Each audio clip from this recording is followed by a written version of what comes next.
Bismillahir Rahmanir Rahim.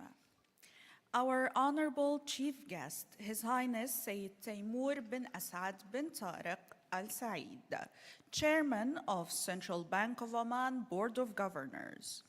Your Highnesses, Your Excellencies, distinguished guests, Assalamu alaikum wa rahmatullahi wa barakatuh.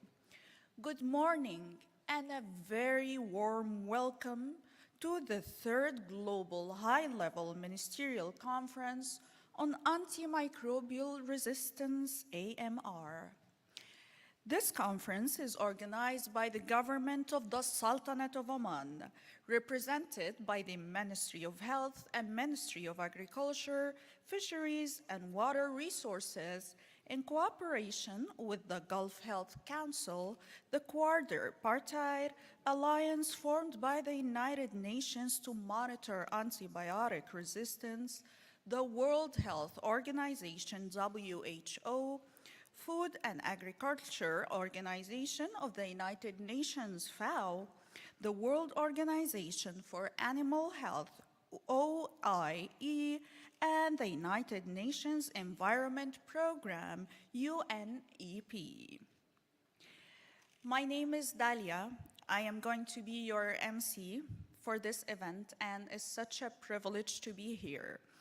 Being a pharmacist first and then a news anchor for Oman TV, so this conference means a lot to me because as a pharmacist, I have suffered a lot to help to prevent antimicrobial resistance. And it's a policy and belief with people that we all need to work together to change. It's such a unique event to be organized here in Muscat, and it wouldn't be a success with your presence and cooperation. We are here today, all of us, because we want to make a difference in such a challenging threat as antimicrobial resistance, a continuous growing threat that is making infections in humans and animals harder to treat. It also jeopardizes the recent gains in key areas of global health, food security, economic growth, and development. The Sultanate of Oman is organizing the conference this year under the theme, the AMR, from policy to One Health Action. It aims to accelerate the process of tackling antimicrobial resistance at the national, regional, and global levels, as well as to enhance international cooperation. To learn more about the AMR threat, please help me welcome on stage His Excellency Dr. Hilal Al-Sabti, Minister of Health at the Sultanate of Oman, to deliver the welcome address.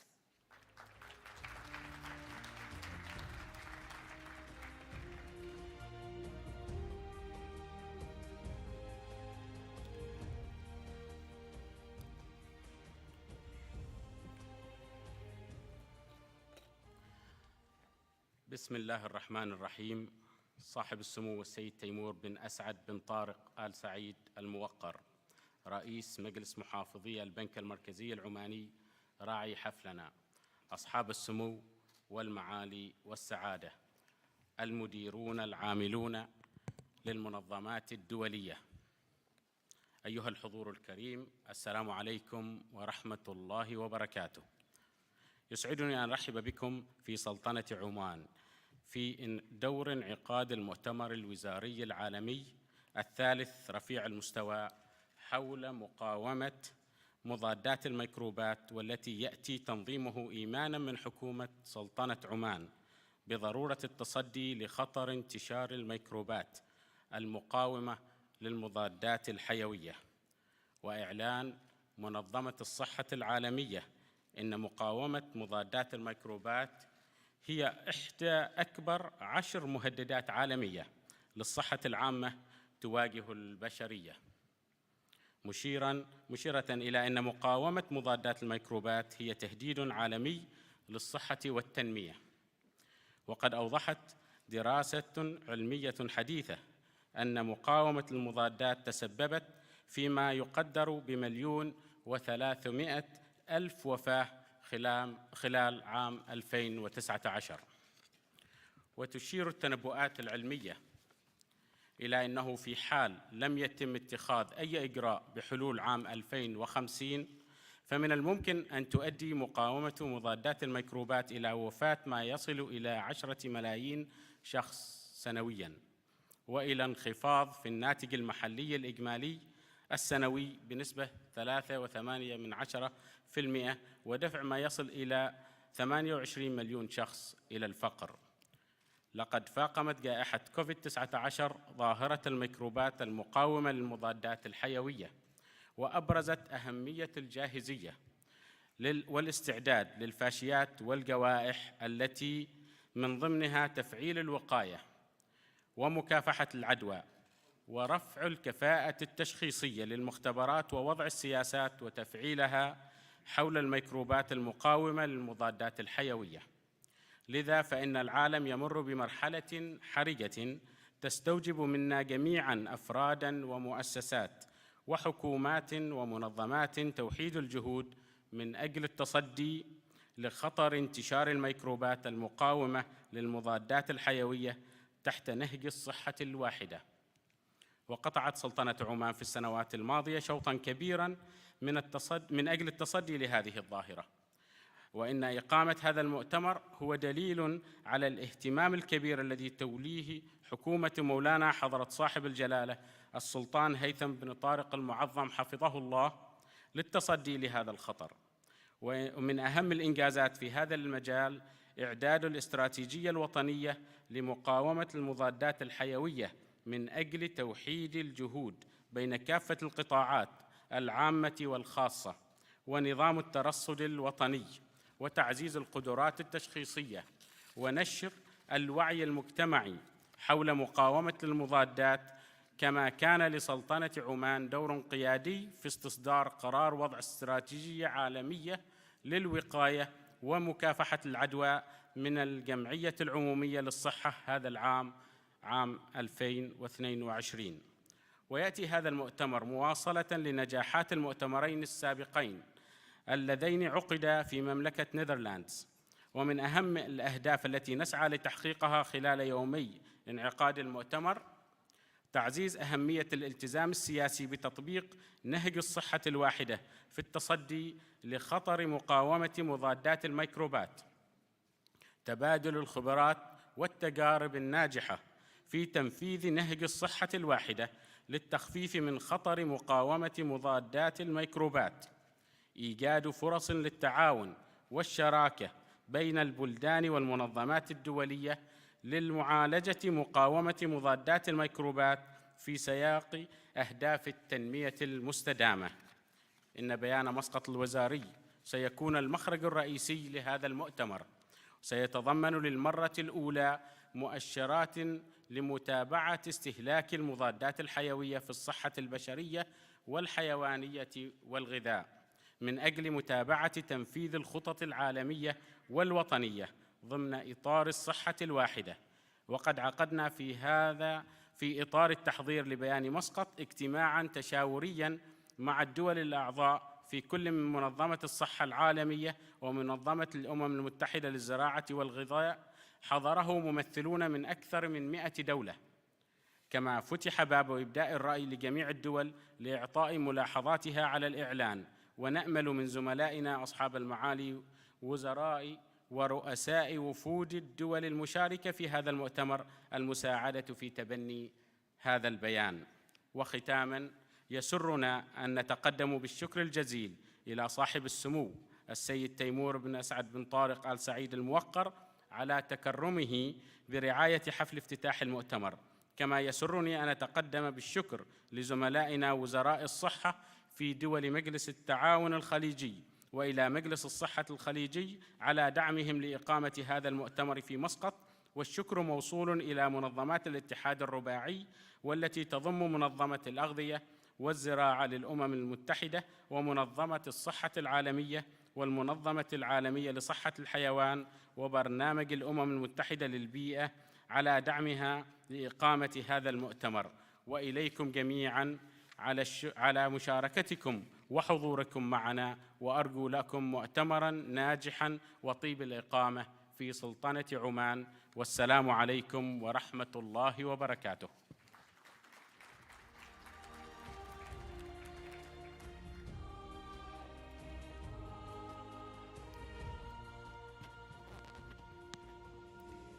Thank you so much, Your Excellency, for the insightful speech.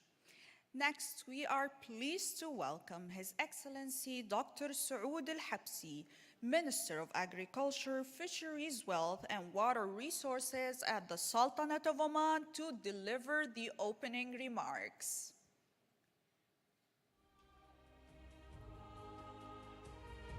Please help me welcome him on stage.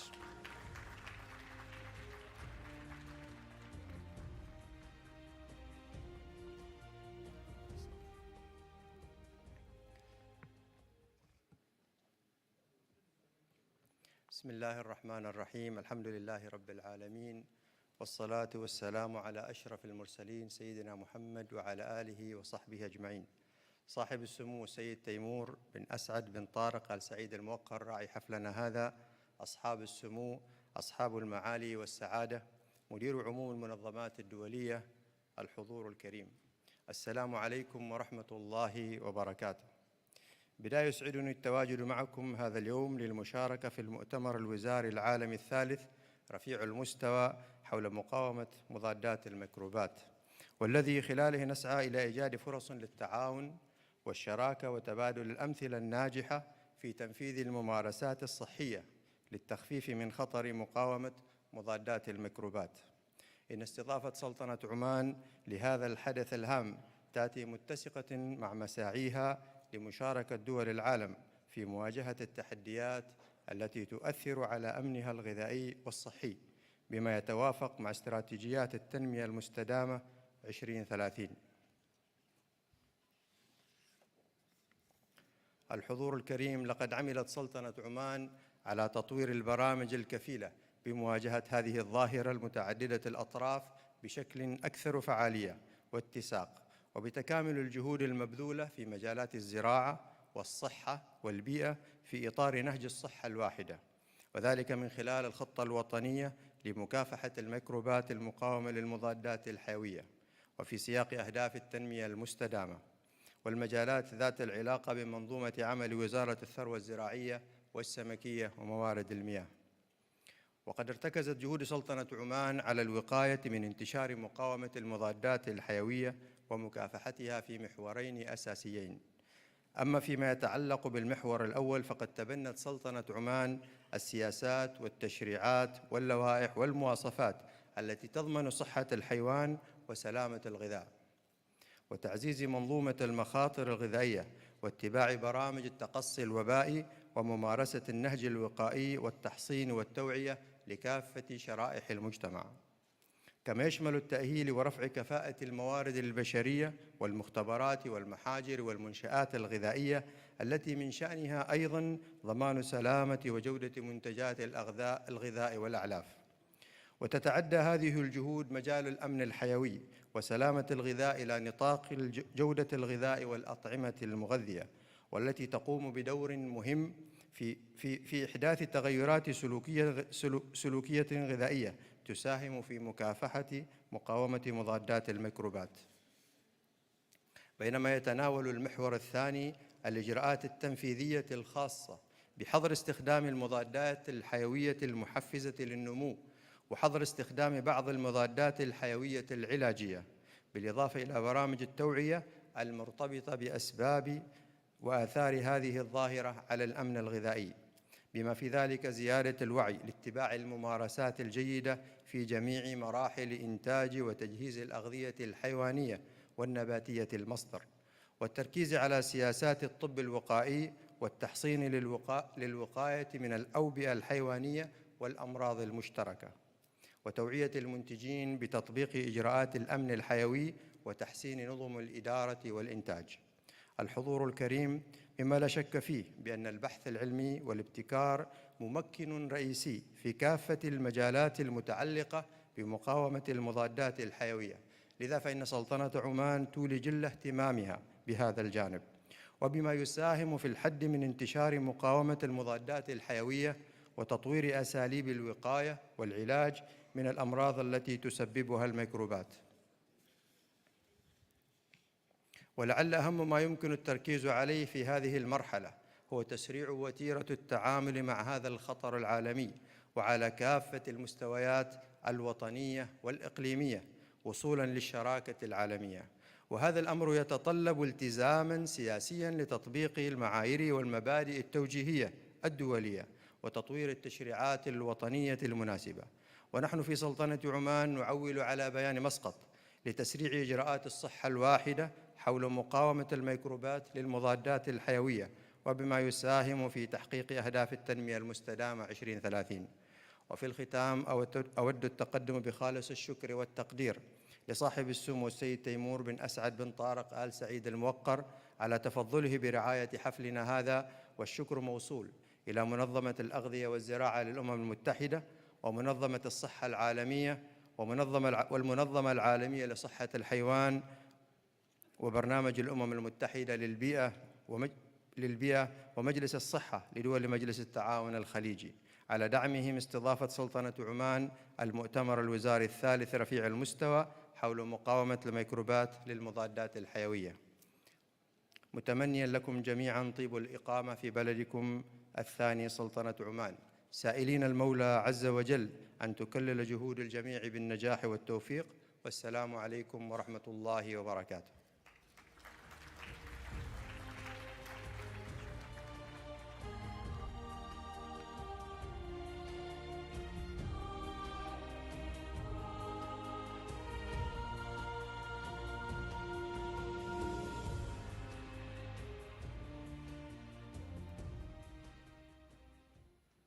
What connects us to the world around us? Our senses or our capacity to interact with everything?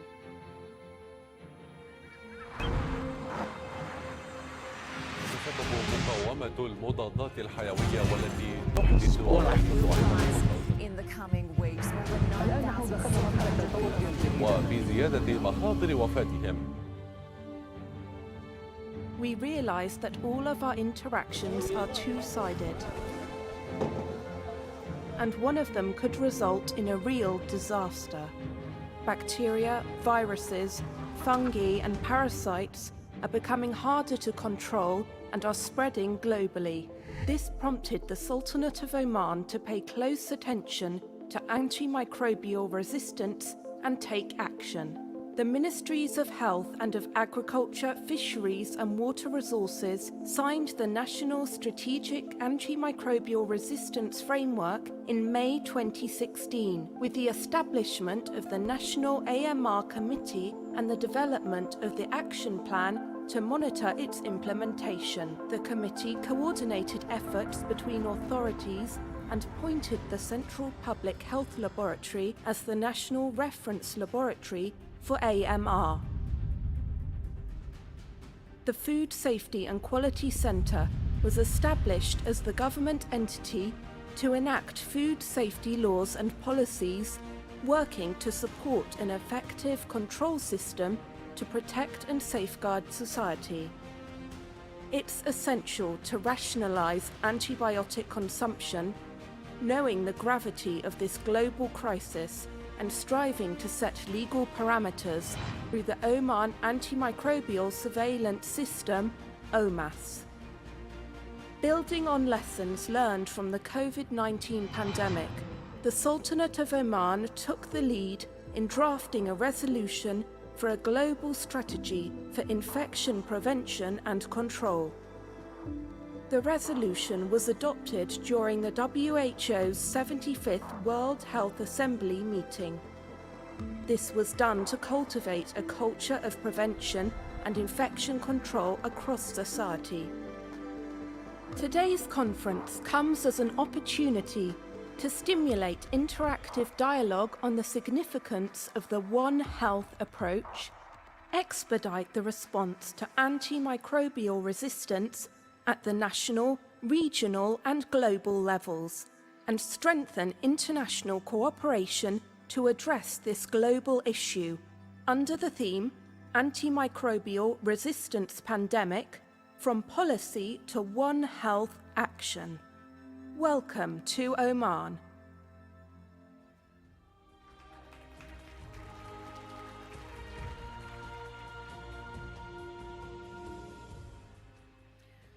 Welcome to Oman indeed.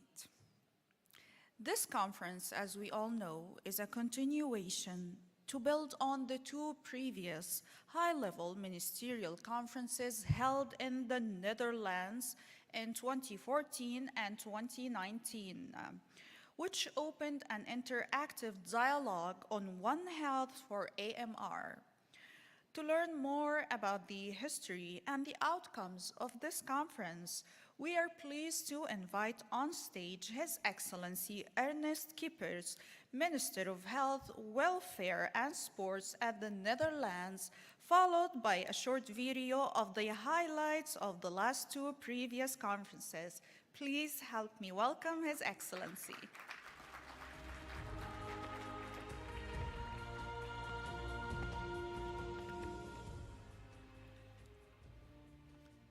Thank you very much. Excellencies, ladies and gentlemen, let me first express my gratitude, I think on behalf of all of us, to the Sultanate of Oman for bringing us together here and hosting this meeting on this extremely important topic, as we already saw also in this video.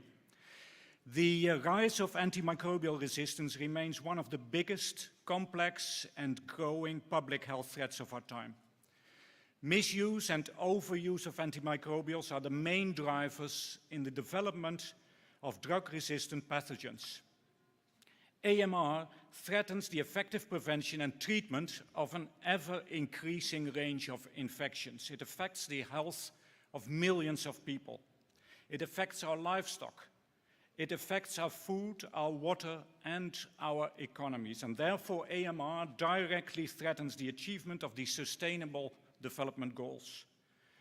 Over many years, the Netherlands has been deeply committed to the fight against AMR, bringing the world together on AMR, strengthening the UN approach and helping countries in improving their AMR policies.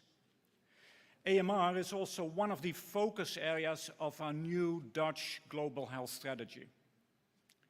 In June 2014, the Netherlands organized the first One Health Ministerial Conference on AMR. This paved the way for the AMR Global Action Plan of 2015 and the UN Political Resolution of 2016.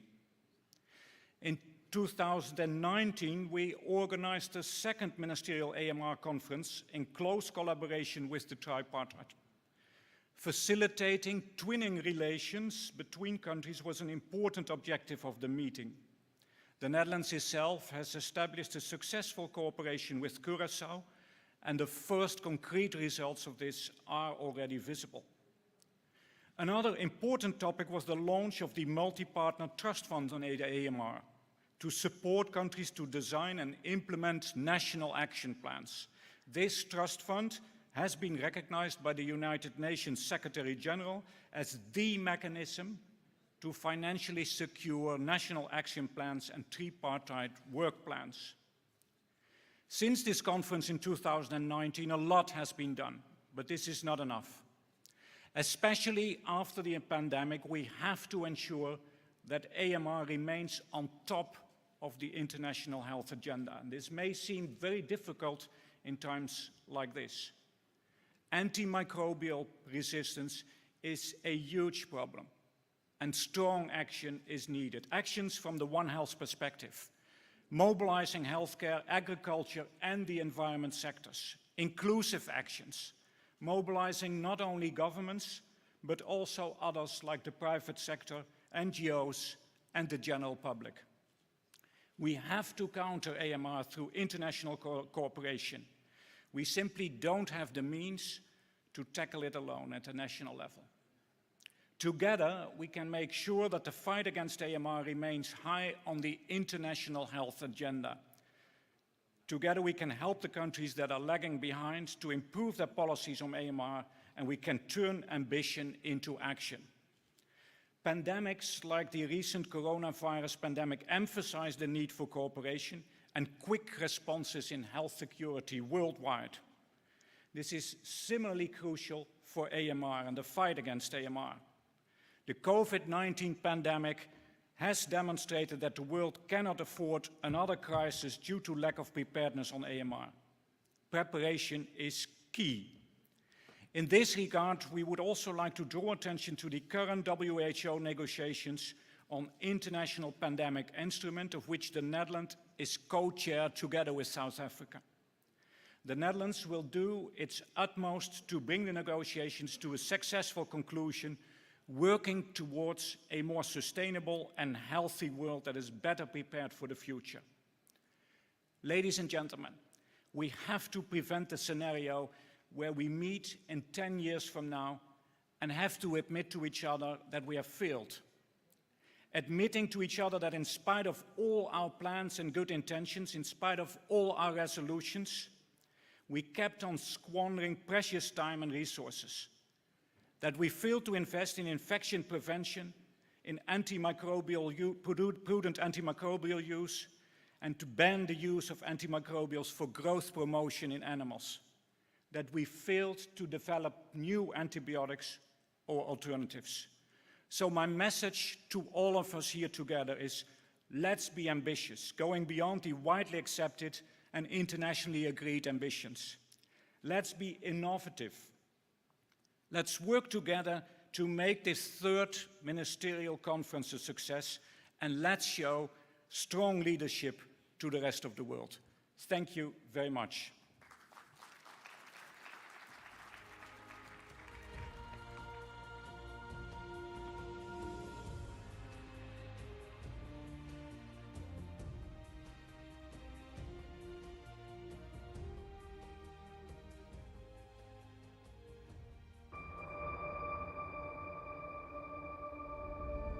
In 2014, the first Future Health Conference in The Hague was focused on the Global Action Plan and joining forces to tackle the global health threat of antimicrobial resistance. We really need to safeguard these antibiotics only for human use. If we work together and draw upon our mutual strengths, we can preserve the health of our economies, our crops, our animals, and our people. Antimicrobial resistance is a complex, multidimensional problem, and solutions are not easy. And time is running out. Because if we don't act now, then in 2050 there will be more people dying from resistant bacteria than from cancer.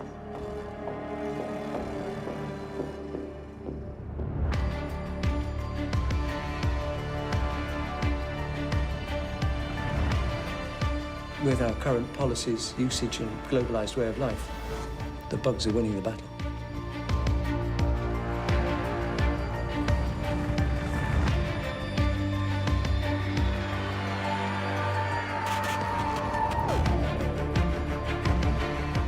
Welcome at the second ministerial conference on AMR here in beautiful Noordwijk, the Netherlands. We need action, we need money, and we need political leadership. The time to act is now.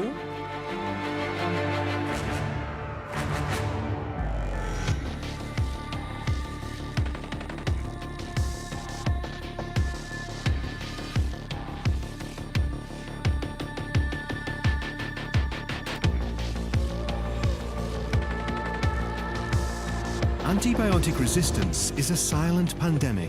In some cases, 90% or 95% of people being treated for COVID in hospitals around the world are getting antibiotics as well. In COVID-19 outbreaks, restrictions were tightened once again. Future pandemic could be more contagious or even more lethal.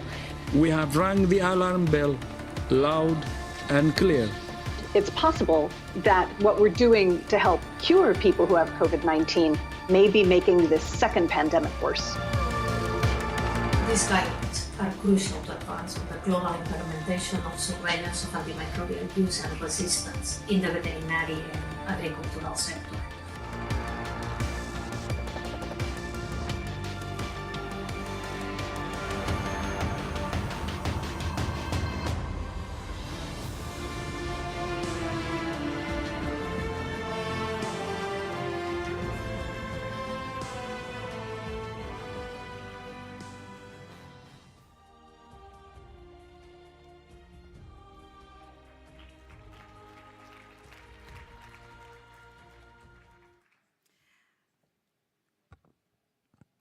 thank you, Your Excellency, Ernest Kippers, the Minister of Health from the Netherlands, for sharing your remarkable experience with us.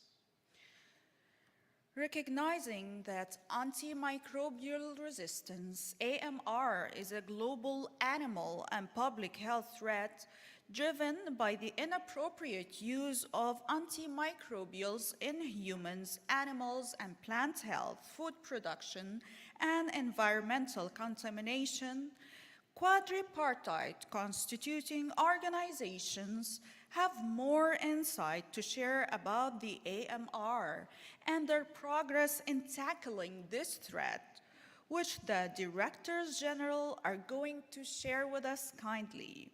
First, we are pleased to invite on stage His Excellency Dr. Koo Dong-gyo, Director General of the Food and Agriculture Organization of the United Nations, FAO.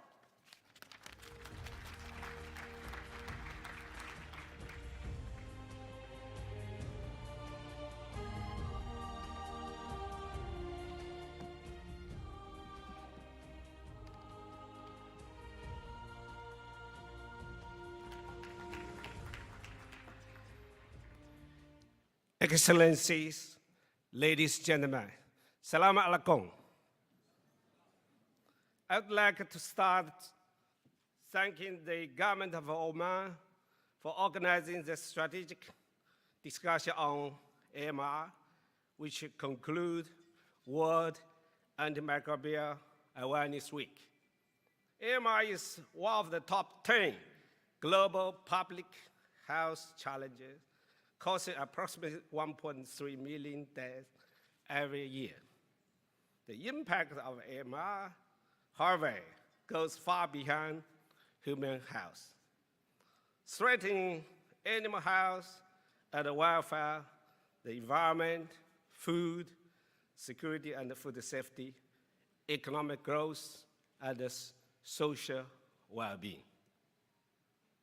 To curb the rise of AMR, One Health approach is needed that enables actors from different sectors to design intervention strategies that synergize and complement each other, resulting in one coherent global effort to tackle AMR.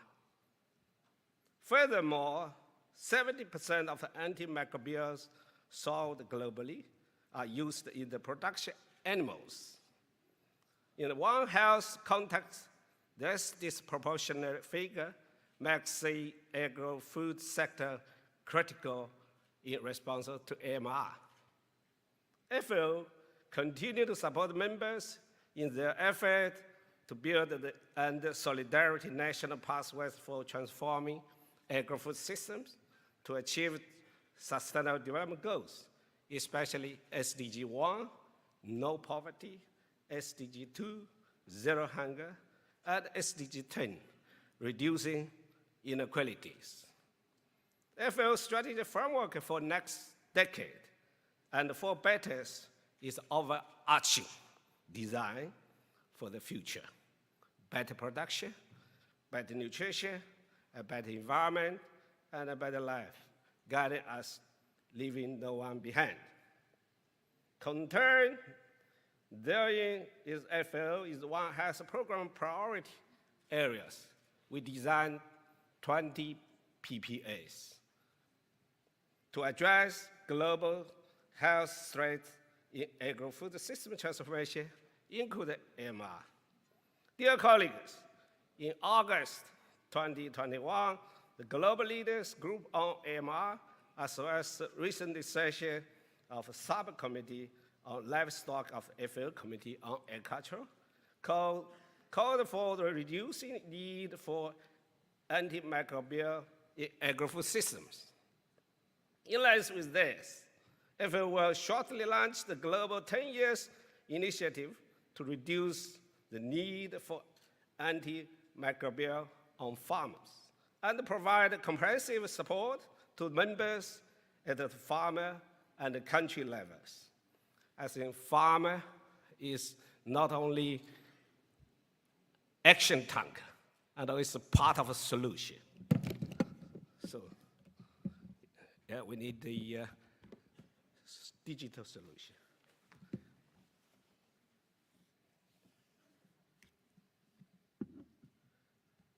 With a particular focus on transformation of agro-food systems to make them more efficient, more inclusive, more resilient. Sorry. So it's okay, it's okay. And more sustainable.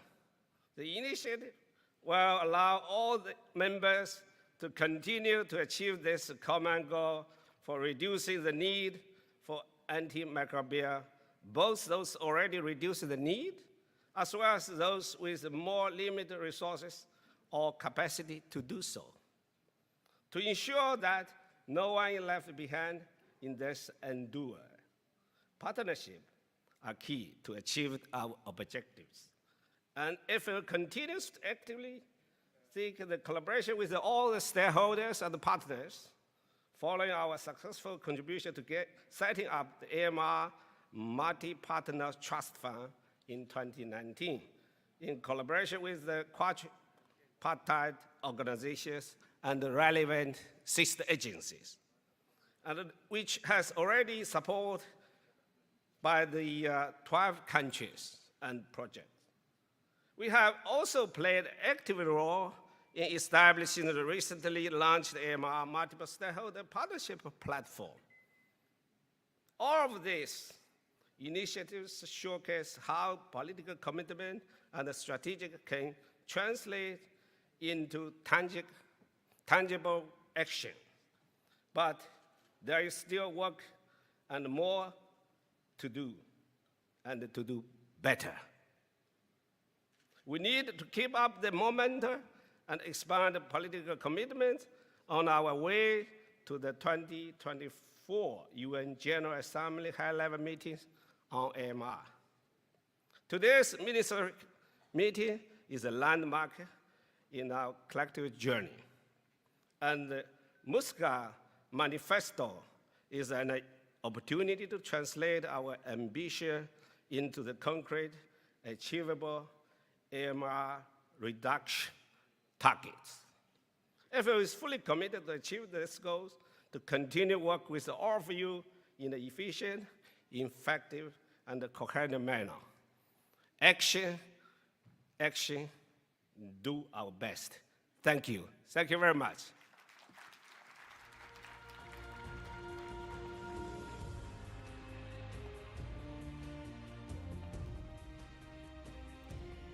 Thank you, Your Excellency, Dr. Ku Dongyo, Director General of FAO, and thank you, FAO. Next, we are delighted to invite the most famous man in the world during the last couple of years. His Excellency, Dr. Tedros Adhanom Ghebreyesus, Director General of WHO.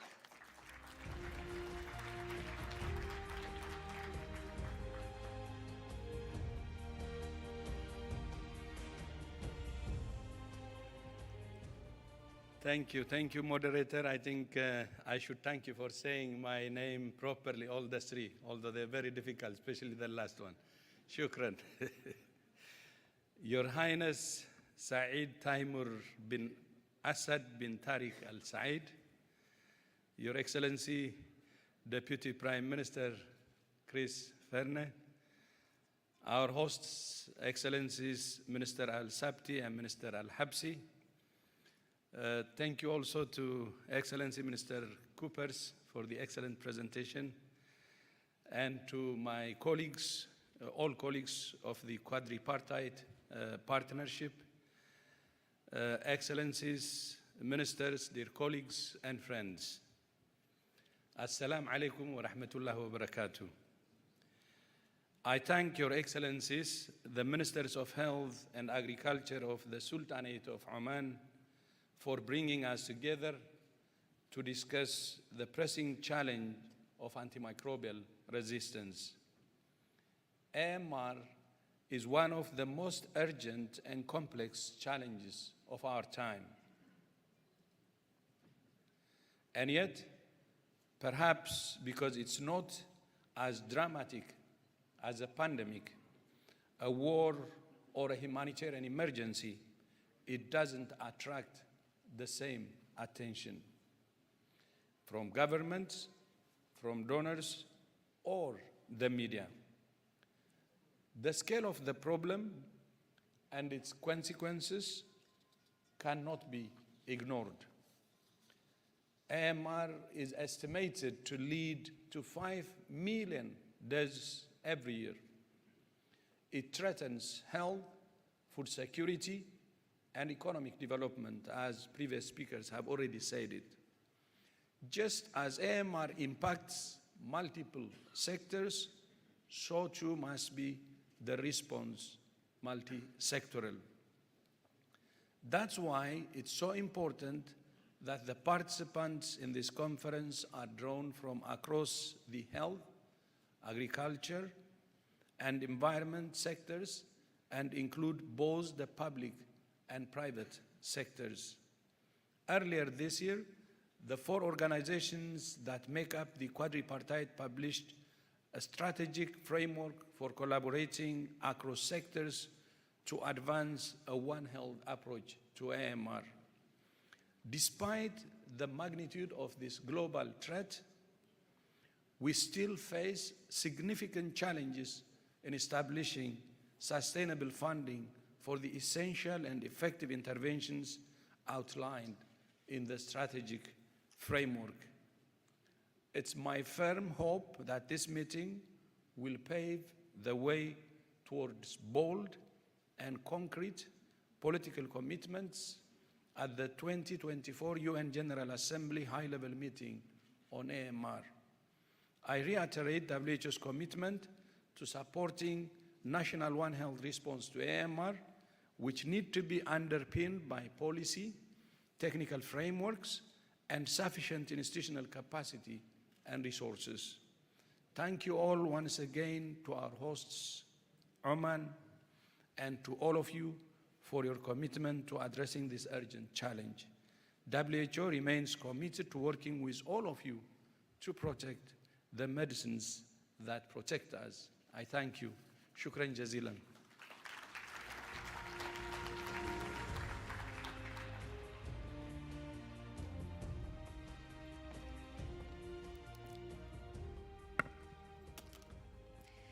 Thank you, Your Excellency, and thank you, WHO. Now we invite on stage Her Excellency Dr. Monique Elwa, Director General of the World Organization for Animal Health.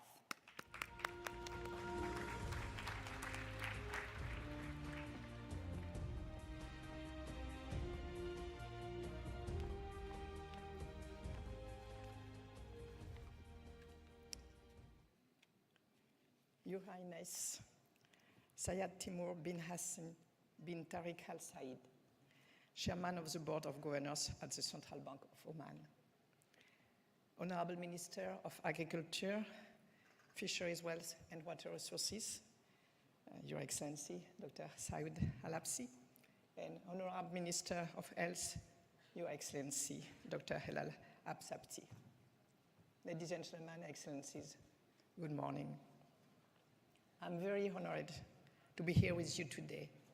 And of course, let me first thank the government of the Sultanate of Oman and the honorable ministers for the kind invitation.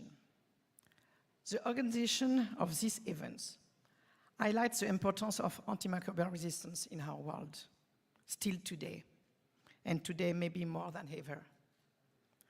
Many years have passed since the beginning of our engagement. However, as recalled by His Excellency, Minister of Health, more than 1 million people died from drug-resistant bacteria in 2019 alone. And it is without counting animal suffering and losses, the effect in crop production, and the impact in the environment. And let's not forget its negative impact in livelihoods, local economies, and international trade that has yet to be fully accounted for. Since the launch of the Global Action Plan in 2015, and even before, FAO, WHO, and my organization united efforts to define joint actions to curb AMR.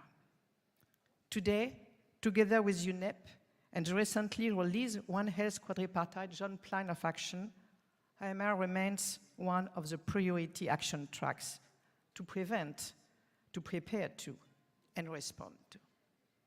This conference brings indeed an excellent opportunity to maintain dialogue across sectors, to further strengthen the coordination throughout all levels, from global to local, as well as to take stock of the progresses made since the previous ministerial conference in Netherlands. Currently, 1.3 billion people rely on livestock for their livelihoods, and 20 million people depend on aquaculture, particularly in low and middle-income countries. Around 75,000 tons of antimicrobials are used globally in animals every year. Noticing, however, a 30% reduction in the total population weight amount over the 2015-2018 period. And fortunately, less countries use antimicrobials as growth promoters. We'll continue to monitor those data because we need evidence to encourage all members to move from data monitoring onto data surveillance, to transform information into actions through well-designed national action plans. Once again, I must repeat that antimicrobials are to be used responsibly, only when other alternatives are inefficient or unavailable. And which are those alternatives? You will be not surprised if I confirm that the answer is prevention, biosecurity, best-in-class animal husbandry practices, including animal welfare considerations, maximizing the use of vaccines, and so on. Antimicrobials will never replace proper animal care. We all know what the world would look like without antimicrobials. For this reason, we must act together and really act urgently to preserve this precious therapeutic arsenal. If we do not change our behaviors, if we do not work together, enrolling all sectors and supporting them equitably, we'll not stop this silent tsunami. Excellencies, thanks to your willingness, with your political and financial support, we'll strengthen our focus on preventing and controlling infectious diseases, to use antimicrobials responsibly and sustainably. Yes, One Health is everyone's health, and that is our collective commitment. Thank you for your attention.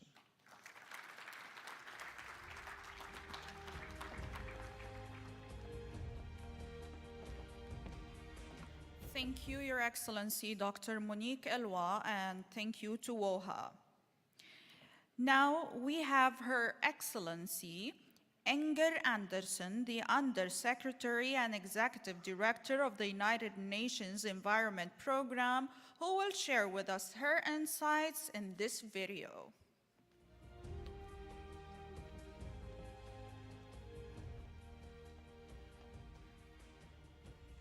My thanks to the Sultanate of Oman for hosting this, the third high-level ministerial conference on antimicrobial resistance, or AMR. Welcome to the ministers in attendance, our colleagues in the One Health quadripartite and other delegates. And my apologies that owing to previous commitments, I'm unable to join you in person. Antimicrobials have protected humans, animals, and plants for a long time. But for decades, we've literally been flushing antibiotics down the drain. This goes into our waterways, into the environment, and into the foods that we eat. So this, coupled with the overuse of antimicrobials, works to reduce the effectiveness of antimicrobials themselves. And imagine a world in which the medicines we produce no longer are effective. We at UNEP have placed the triple planetary crisis of climate change, of nature, land, and biodiversity loss, and of pollution and waste at the heart of our work. And AMR cannot be addressed separately from this crisis, which is driven by unsustainable consumption and production. So a One Health approach is therefore essential. UNEP is working to provide science that informs strategies on AMR. A spotlight report on the environmental dimension of AMR is under development.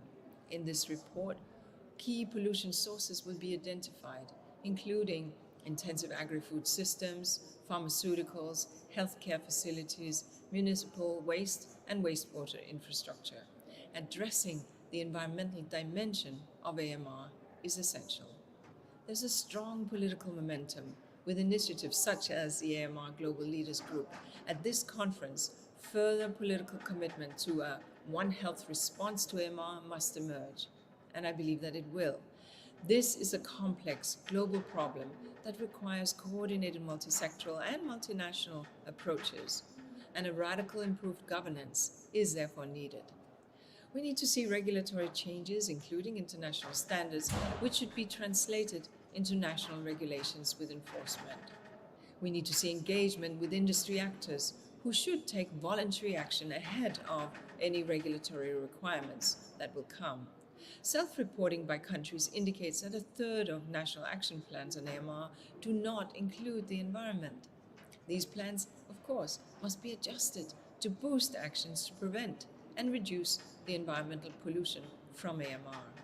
The burden of AMR can be reduced if we focus on all its dimensions and work together. Thank you so much. We at UNEP look forward to a close continued relationship and partnership with the Sultanate of Oman and of course with all partners, including our friends in the quadripartite, as together we address AMR.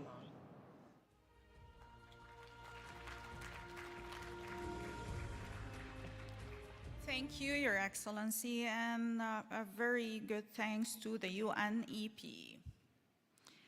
The Global Leaders Group, GLG, on antimicrobial resistance consists of world political leaders from across different sectors working together to accelerate actions on antimicrobial resistance, AMR.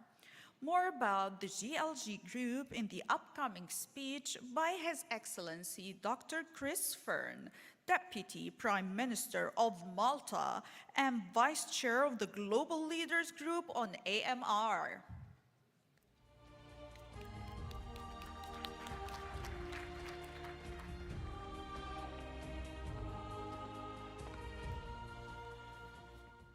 Merhaba, Lodwa Taiba. That's good morning in Maltese. Excellencies, esteemed colleagues, it is my privilege as the Vice Chair of the Global Leaders Group on Antimicrobial Resistance to address you this morning and to show our gratitude to the government of the Sultanate of Oman for organizing this extremely important high-level meeting here today in Muscat. As you are aware, despite the importance of AMR and despite the fact that we've heard mention 1.3 or 1.5 million deaths due to AMR, goes up to 6 million deaths if you include deaths associated with antimicrobial resistance. In spite of this, in spite of these large figures, Dr. Tedros very rightly said that AMR has not caught the public's imagination to the same extent as COVID or as other global health crises have done. And one of the main reasons for this is that we still do not appreciate the depth and the severity of this silent pandemic. It's silent exactly because of this. We have very good data, or reasonably good data, on AMR in human health. We've just mentioned some figures now. We have some data on AMR in animals, but we have very little or practically no data on antimicrobial resistance in plants and practically no data on antimicrobial resistance in the environment. And because we don't have these figures, and therefore we cannot define and we cannot and the public is still unaware of the extent of the problem that is AMR, then AMR is still not being given the resources and the attention that it requires. So one of the important things that we need to do is surveillance. Surveillance in human health, surveillance in animal health, plants, and the environment.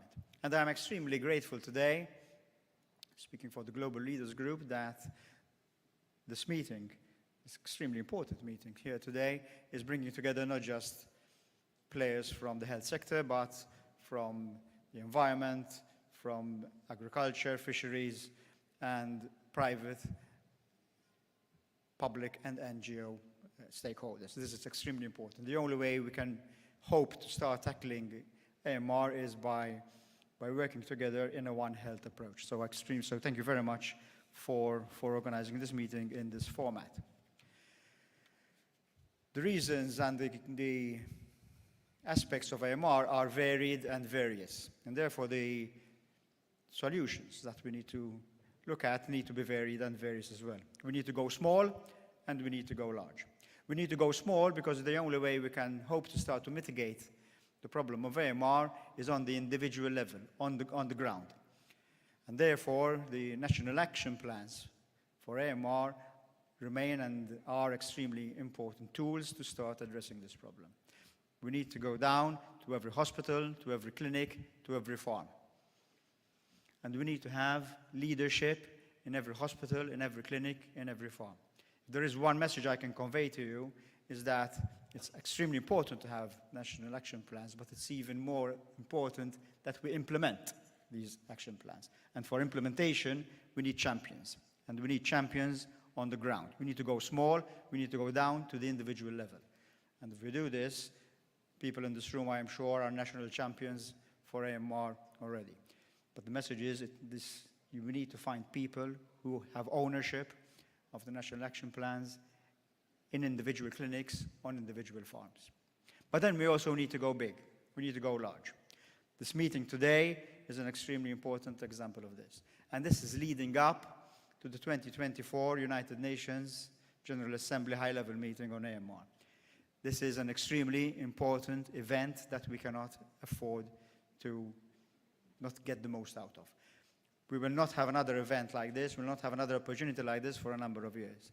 So the United Nations General Assembly high-level meeting on antimicrobial resistance in 2024 needs to be an extremely important seminal moment in the fight, in the battle against AMR. And today's meeting is extremely important because of this, because it already lays down the foundations, even with the manifesto that we will be discussing over the next 2 days, to bring forward, to focus our attention and focus the world's attention on AMR. Make no mistake, tackling AMR in a One Health approach is a political decision. It is a political process, and we need to tackle this politically. So, ministers, thank you so much for organizing this meeting today. This is, as I say, such an important meeting today. We will, I'm sure, make the most of it today, and it will have repercussions, positive repercussions for the years to come, even as we prepare for the United Nations General Assembly high-level meeting in 2024. Once again, shukran, and thank you very much.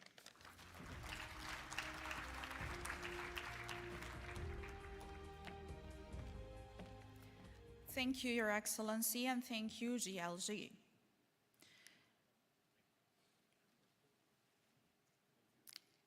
The growing global threat of AMR in all countries mandates an urgent, coordinated, multi-sectoral, One Health approach in the context of the 2030 Agenda for Sustainable Development. Therefore, the quadripartite has established an AMR multi-stakeholder partnership platform, AMR Platform, as one of the 3 global governance structures. Let's have a short video about the AMR Platform.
I would like to invite back on stage His Excellency Koo Dong-gyu, Director General of the Food and Agriculture Organization of the United Nations, to say a few words on the platform on behalf of the principles of the quadripartite.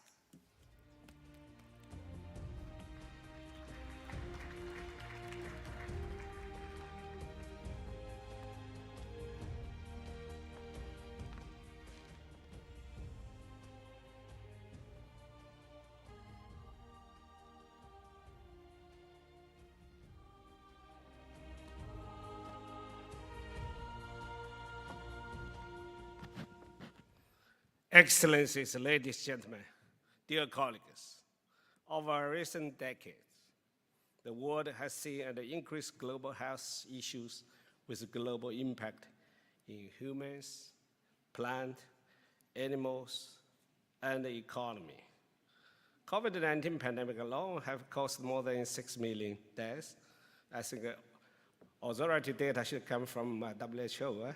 I don't want to repeat it here, all the data, maybe it's create a differentiation. So, but the complex of this global threat that knows no borders. The virus didn't have no discrimination. And also impact across sectors, effect on the one health, agri-food systems and the ecosystem require the common response. Food security is basic human rights. I say the publicly so many times.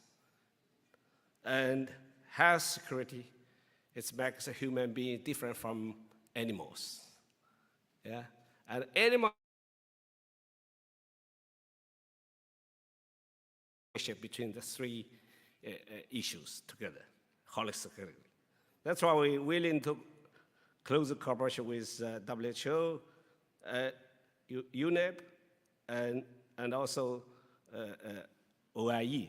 Now they changed the name, World Organization for Animal Health, and other sister agencies like IAEA. So platform, it's one to build an open platform to get all the inclusive approach, inclusive shareholders to work together. And platform is also an international inclusive collaborative mechanism to scale up and effectively coordinate the global collective One Health response to current and the future AMR challenges. It is an open, volunteer space, also meet the digital world. I know this room, I happy to see so many younger generation, and young generation is following the digital world. So we wanted to establish a digital world. Since I come to FAO, we established digital FAO.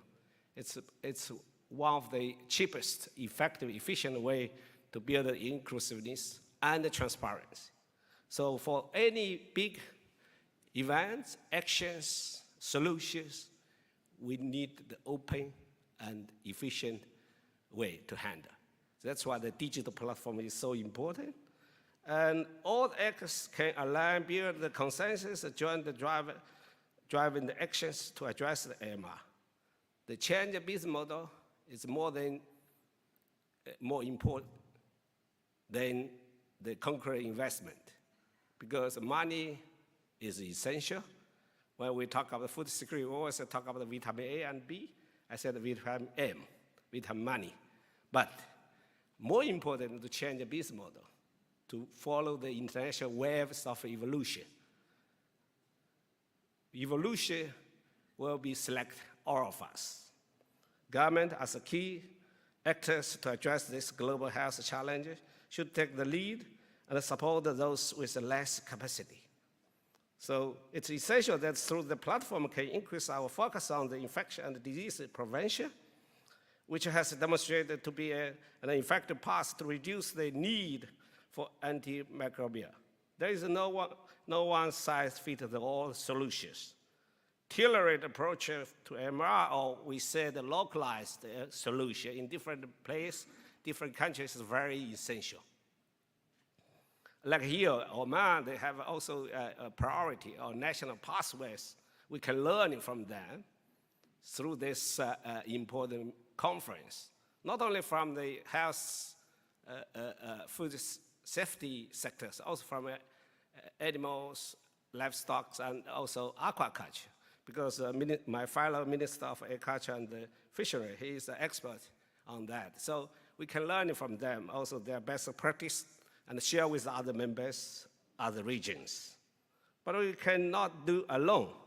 We need your support and commitment. I encourage all of you to join this platform. As I said, we need hand-in-hand initiative, include 5 key partners. First is government, second, private sector, third is academia, and the fourth is NGOs. And last but not least, also civil society, which now is world. It's a lot of key partners, stakeholders play together. And let's work together and work better. Thank you.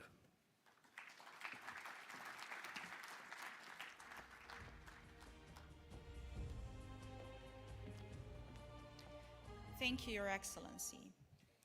Now, I kindly request His Excellency, the Minister of Health, Dr. Hilal Al-Sebti, and His Excellency, the Minister of Agriculture, Fisheries, Wealth and Water Resources, Dr. Saoud Al-Habsi, to please give the token of appreciation to our chief guest, His Highness Sayyid Taimur bin Asad bin Tariq Al Said.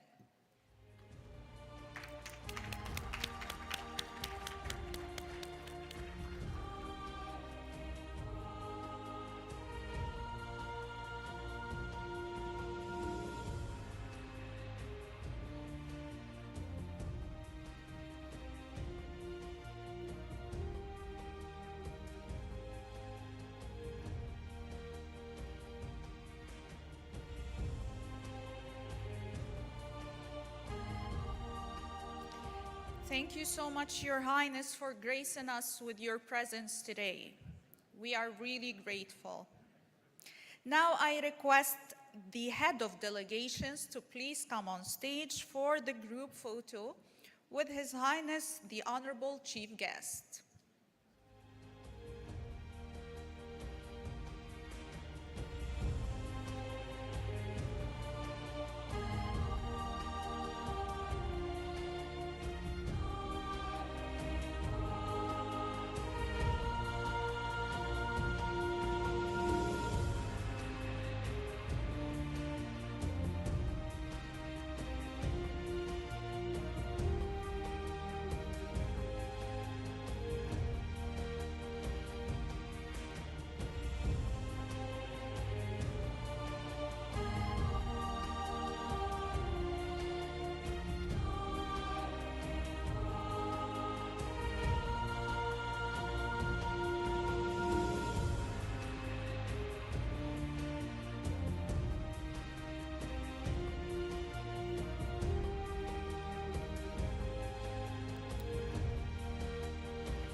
Honored to welcome our honorable chief guest, His Highness Sayyid Taimur bin Asad bin Tariq Al Said, on stage for a group photo with the head of delegations.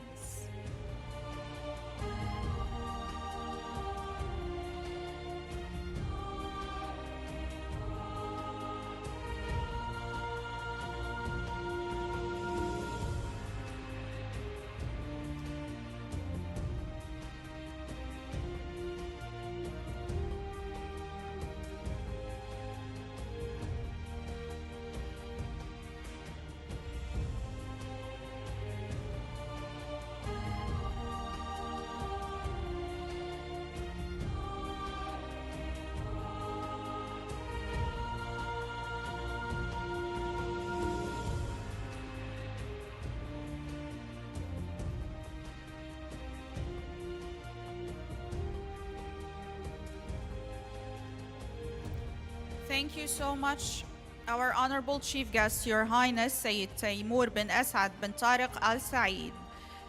Your Highnesses, Your Excellencies, ladies and gentlemen, we will now go for a short coffee break and we'll meet back here at 10:45.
Test. One.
Ladies and gentlemen, we kindly ask you to remove your personal belongings from the red chairs as we are going to remove them. Ladies and gentlemen, please remove your personal belongings from the red chairs as we have to move them.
Test.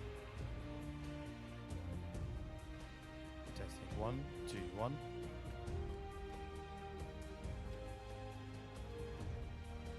Testing 1, 2. Testing 1, 2, 1.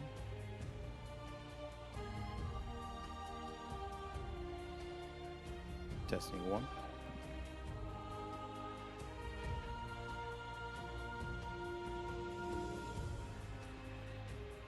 Testing 1.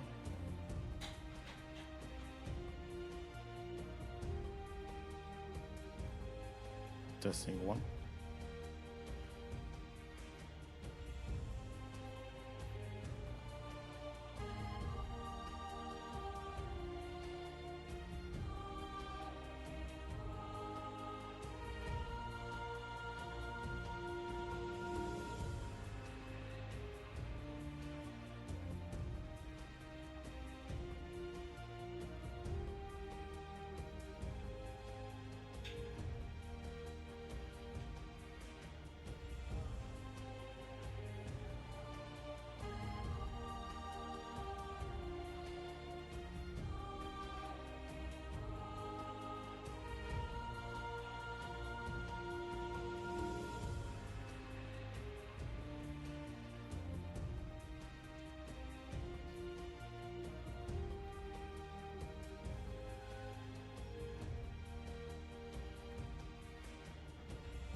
السلام عليكم.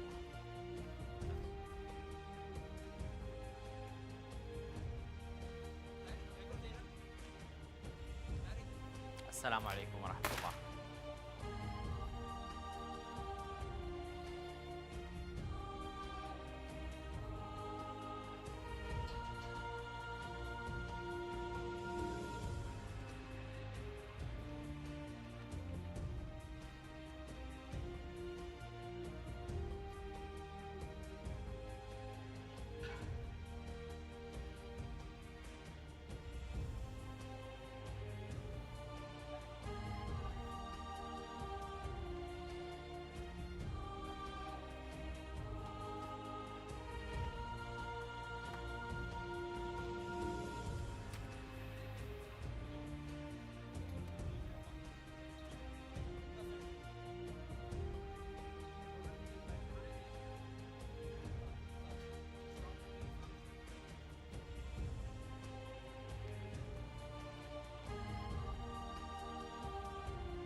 One, two, one.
Our dear guests will start in a minute. If you can please be seated so we can start.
ضيوف الكرام سنبدأ بعد دقيقة إذا كان بالإمكان أن تأخذوا مقاعدكم.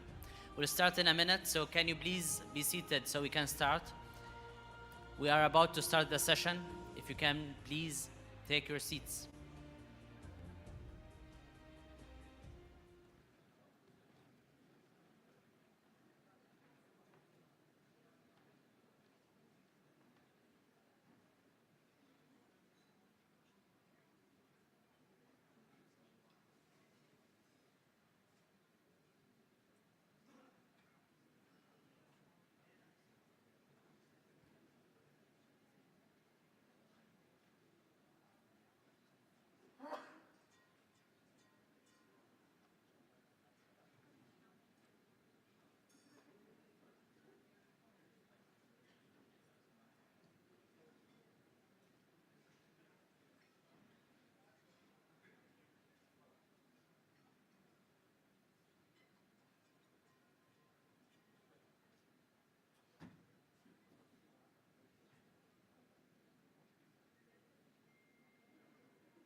Assalamu alaikum wa rahmatullahi wa barakatuh. Good morning, Your Excellencies and our distinguished guests. My name is Al-Mu'tasim. I'm a father of two beautiful kids. I'm a psychiatrist and having a master's degree in political science. I'm very happy to be here with you today discussing this extremely important issue. Talking about the threat of antimicrobial resistance is a dialogue of hindsight, insight, and foresight, together providing the foundation for the planning and decision-making. Hindsight identifies what patterns we have seen in the past, how those evolved, and what lessons we can learn. And we need that wisdom. Insights provide a clear eye analysis of the data at hand, enhanced by the artificial intelligence tools, and exposes our cognitive biases, and we need those facts. Foresight identifies what we should be doing today to prepare for an uncertain tomorrow, and we need that imagination. Combining these three, wisdom, facts, and imagination, in this first ministerial plenary session will enable better decision-making and better outcome for mobilizing the global, regional, and national AMR One Health response from policies to action era. This takes us to three enriched ministerial plenary session. The first one is AMR and political response. It's our pleasure to call our first panel for this session His Excellency Dr. Jerome Wilcott, the Minister of Health in Barbados. Your Excellency, please. His Excellency Dr. Khalid Abdul Ghaffar, Minister of Health and Population in Egypt.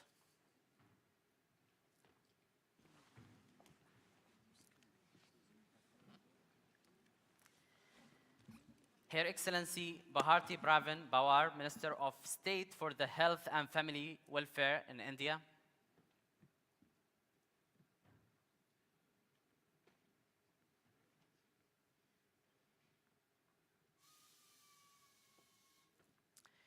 His Excellency Dr. Anton Rifalo, Minister of Agriculture, Fisheries, Food and Animal Rights in Malta.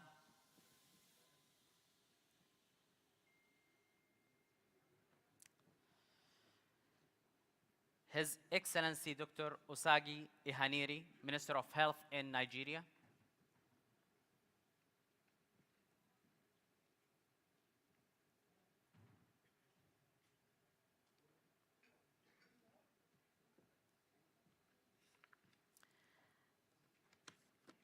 And on the behalf of Dr. Ko Donju, the Director General of FAO, we are happy to have Helena Semedo, the Deputy Director General of FAO.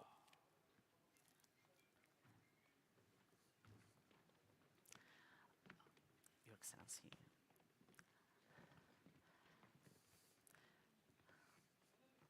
Dr. Khalid.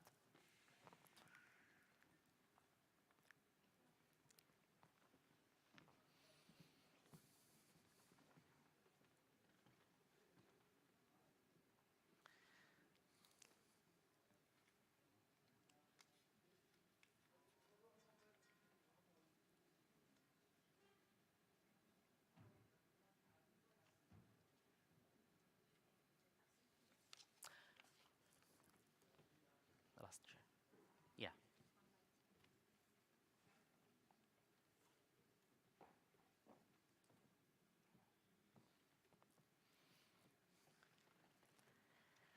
Your Excellencies, the AMR is the biggest threat the world is facing in control of infectious diseases. It already affects the entire world. Further, the cost of inaction may culminate in the horrific post-antibiotic era. Strong political commitment at the highest level in all countries is a prerequisite and key to success. And if that is the case, your ministers, your excellencies, why AMR is not getting the political support at national, regional, and global level? I'll start with you, Your Excellency, Dr. Walcott.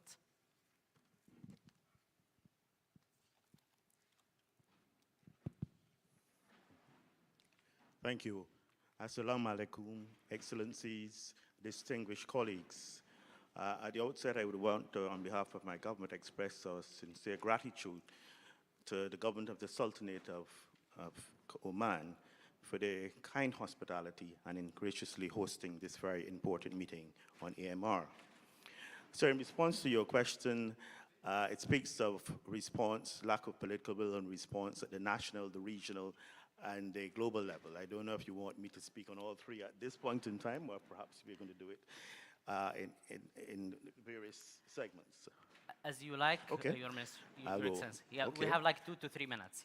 Thank you. Yeah. As it relates to the national level, I'm speaking particularly about my region, the region of the Caribbean, CARICOM Caribbean. There is still a number of important actions to be taken at the national level, as well as important measures which are yet to be put in place. And I will elaborate later on. At the regional level, we are still lagging in some areas as it relates to AMR surveillance, as it relates to self-assessment of AMR's situation, and as it relates to our national action plans. And of course, globally, I think we are all aware of the areas where we've had the G7, the G20, for a few years now, and certainly in their political statements, speaking of the importance of the need to address AMR and the effects it can have. I believe it was the World Bank in 2017 that indicated that you could have a contraction of the global economy by 3.8% by 2050 if the matters of AMR are not addressed. But I'll come right back to the national level. In our region and nationally, there's still need for countries, especially in the Caribbean, to see AMR as an economic and health developmental priority. This is not, the governments, I believe, have not bought into this as they should. And there's obviously, concomitantly with that, a need for aggressive, we heard it this morning, the need for education of the public. I don't think persons are aware.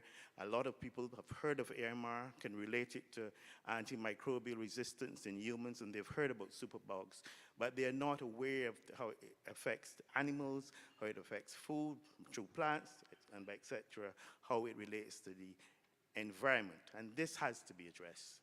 Added to this massive campaign of public education, we need to look at behavior change. In addition, I think countries need to look, and in our region, perhaps building these broad-based, multi-sectoral partnerships to focus on aspects of AMR, to look at the need for strengthening and perhaps implementation of our action plans, to look at the whole area of surveillance of AMRs. These are areas that are deficient. And of course, the area of the regulatory areas related to the use and the rationalization of the use of antimicrobials. These are areas we need to look at. There's not enough utilization and working with the private sector and the civil society agencies in our part of the world. And of course, we've seen recently for the COP, the vital and important role that young people play in climate change. And I think we need to get them involved in the matter of AMR and bring that advocacy, that extra energy to the whole matter of AMR. So those are some of the things that we need to address at the national level. As it relates to the regional level, I mentioned earlier briefly the issues where we lag perhaps regionally as it relates to enactment of surveillance systems, the self-assessment, and indeed as it relates to development and implementation of our national action plans. And of course, the method, whether we like it or not, the most important matter, especially for lower and middle income countries, has to do with the financing of the implementation of their national action plans and in general financing. And this is a matter that has to be addressed, I believe. The UN agencies, UN, WHO, UNEP, OIE, FAO have been playing their role in the quadripartite group. But I think we need to look at the financial institutions, international financial institutions have to look at the ways in which we can bring the funding for AMR and a response to AMR into mainstreaming it into financing arrangements, and perhaps looking at more innovative areas of financing to include AMR going forward. And of course, a lot of this will need the heavy lifting of the quadripartite in helping with the advocacy towards financing for AMR. I believe I've said more than 2 or 3 minutes. Thank you. No, it was very rich talk. Thank you very much, Your Excellency. Before moving to the other speakers, I would love to notify our distinguished guests that this conference is a green conference, so you have the QR code. You can reach all the information about the conference. It's also would be very helpful if you can use the hashtag AMR Oman 2022, so we can reach to audience outside this hall. So I'm moving to Dr. Khalid. So this issue was well presented in a very, very high political arena, but still we are not getting that political commitment. What do you think the problem? Thank you very much for this question, and allow me at the beginning to thank the state of Oman for organizing this important ministerial meeting about the antimicrobial resistance. Your question is very well noted. I believe that, and I do agree that the AMR challenge did not grab the proper attention on the national or on the regional or even on global level so far. And this, I can emphasize that this happened before 2016, when the UN high-level meeting and the political declaration that happens at that time, and that was the initiative that from that day, I think, countries started to think properly and think more and deeply about the importance and the challenges coming out from the antimicrobial resistance. So no one can deny that the political declaration put countries on the right track, and I think there is a great opportunity here today in Oman for this Oman Manifesto to start stressing on the importance of national, regional, and global level. Let me talk to you about on the national level at the beginning, because we have a case showed that we can share with our colleagues. In cooperation with the WHO, we proudly launched and implemented an important national action plan. We heard this morning that it's not about strategy, but it's about execution and about national plan. And I believe that the most difficult part here is, as we talked about the quadripartite engagement of different international organizations, the problem from the national level that you need to bring the ministers of health and agriculture and environment to sit down together to have a national plan and to work hand to hand in order to implement that action. And this is, let us face that this is quite difficult in our region. So that was the big challenge. So our action plan started 2019. And reflecting for the first time the concept of One Health approach, where we have to sit down together, all ministers, and try to organize that, and try to improve the public awareness, optimizing the use of antimicrobials, and also the One Health surveillance of resistant organisms, and implementing evidence-based research about infection, prevention, and control practice.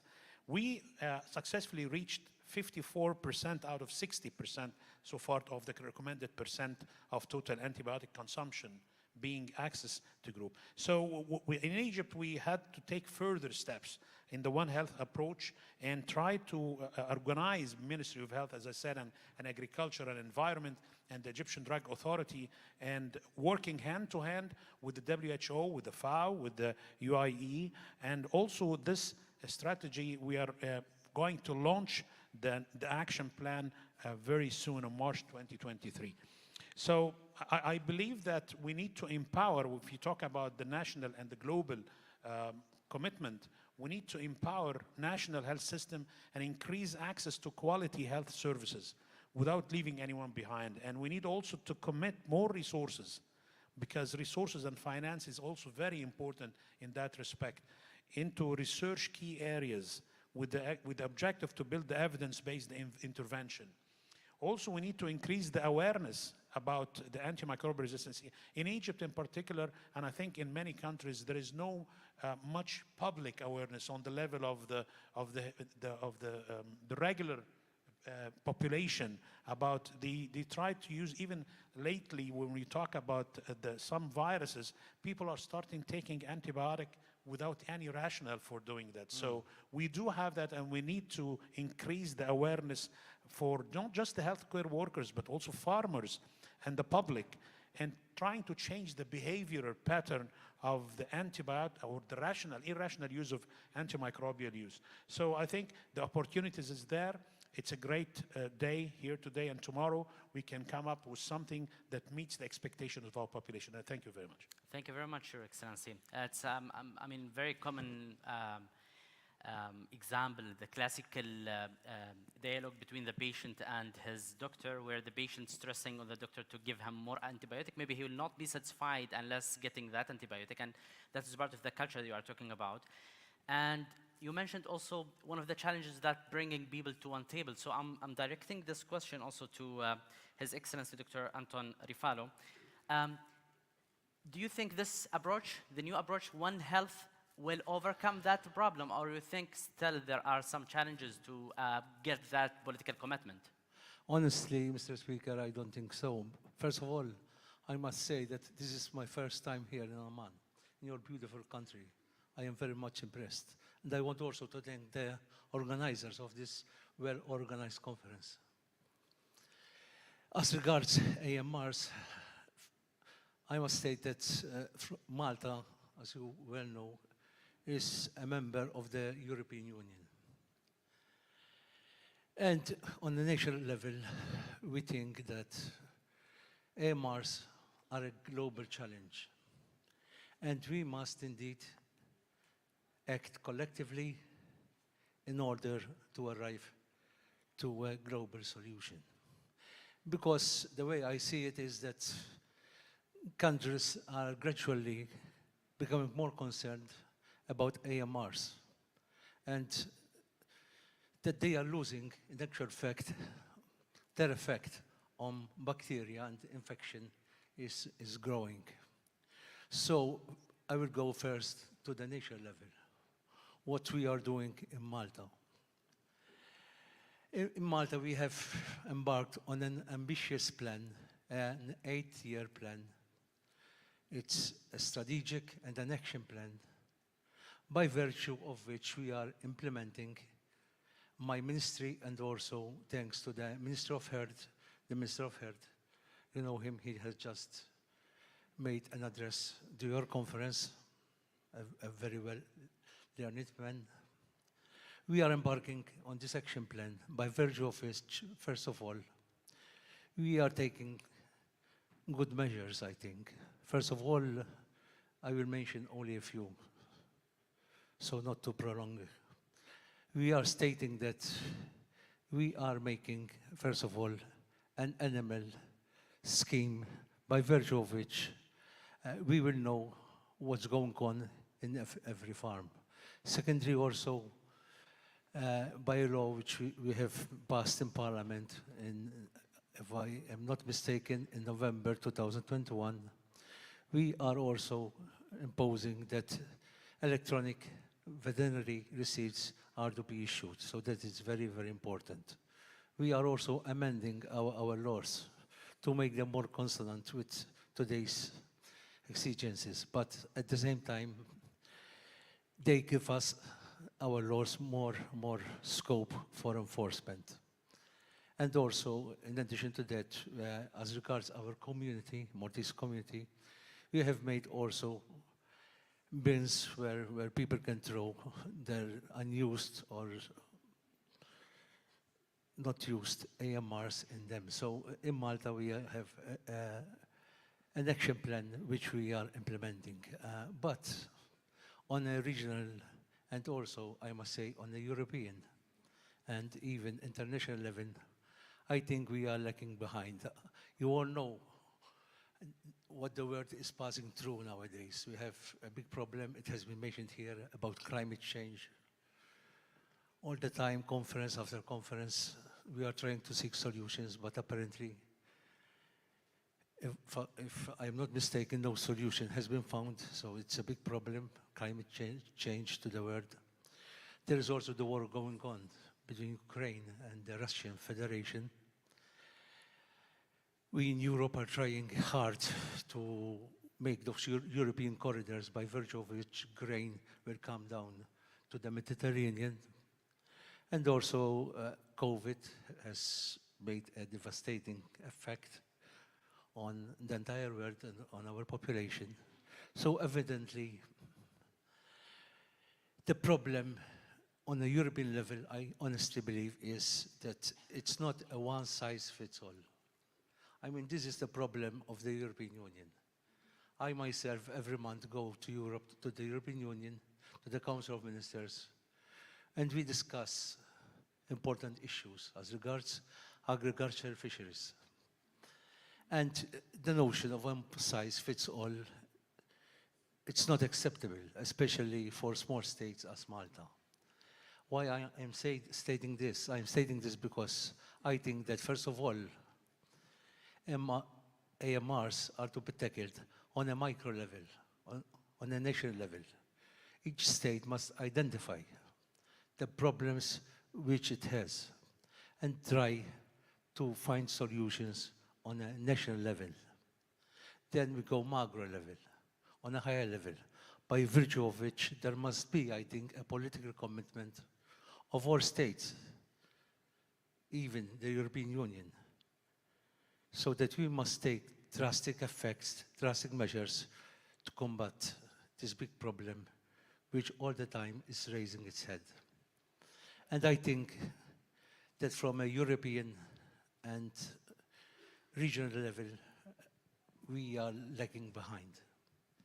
And I honestly believe that we, especially the Europeans, must make a political commitment till the summit of 2024, that we must make this political commitment, that we must tackle this solution, this big problem, and arrive at a just solution to the benefit of all mankind. Thank you.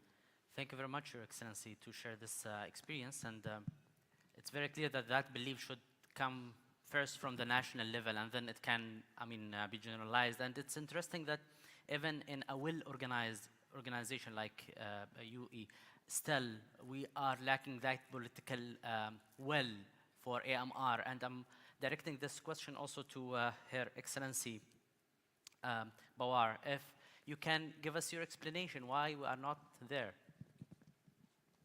Thank you so much. Excellencies, very good morning to all of you. And thank you, the Sultanate of Oman, for organizing this third Global High Ministerial Conference on AMR.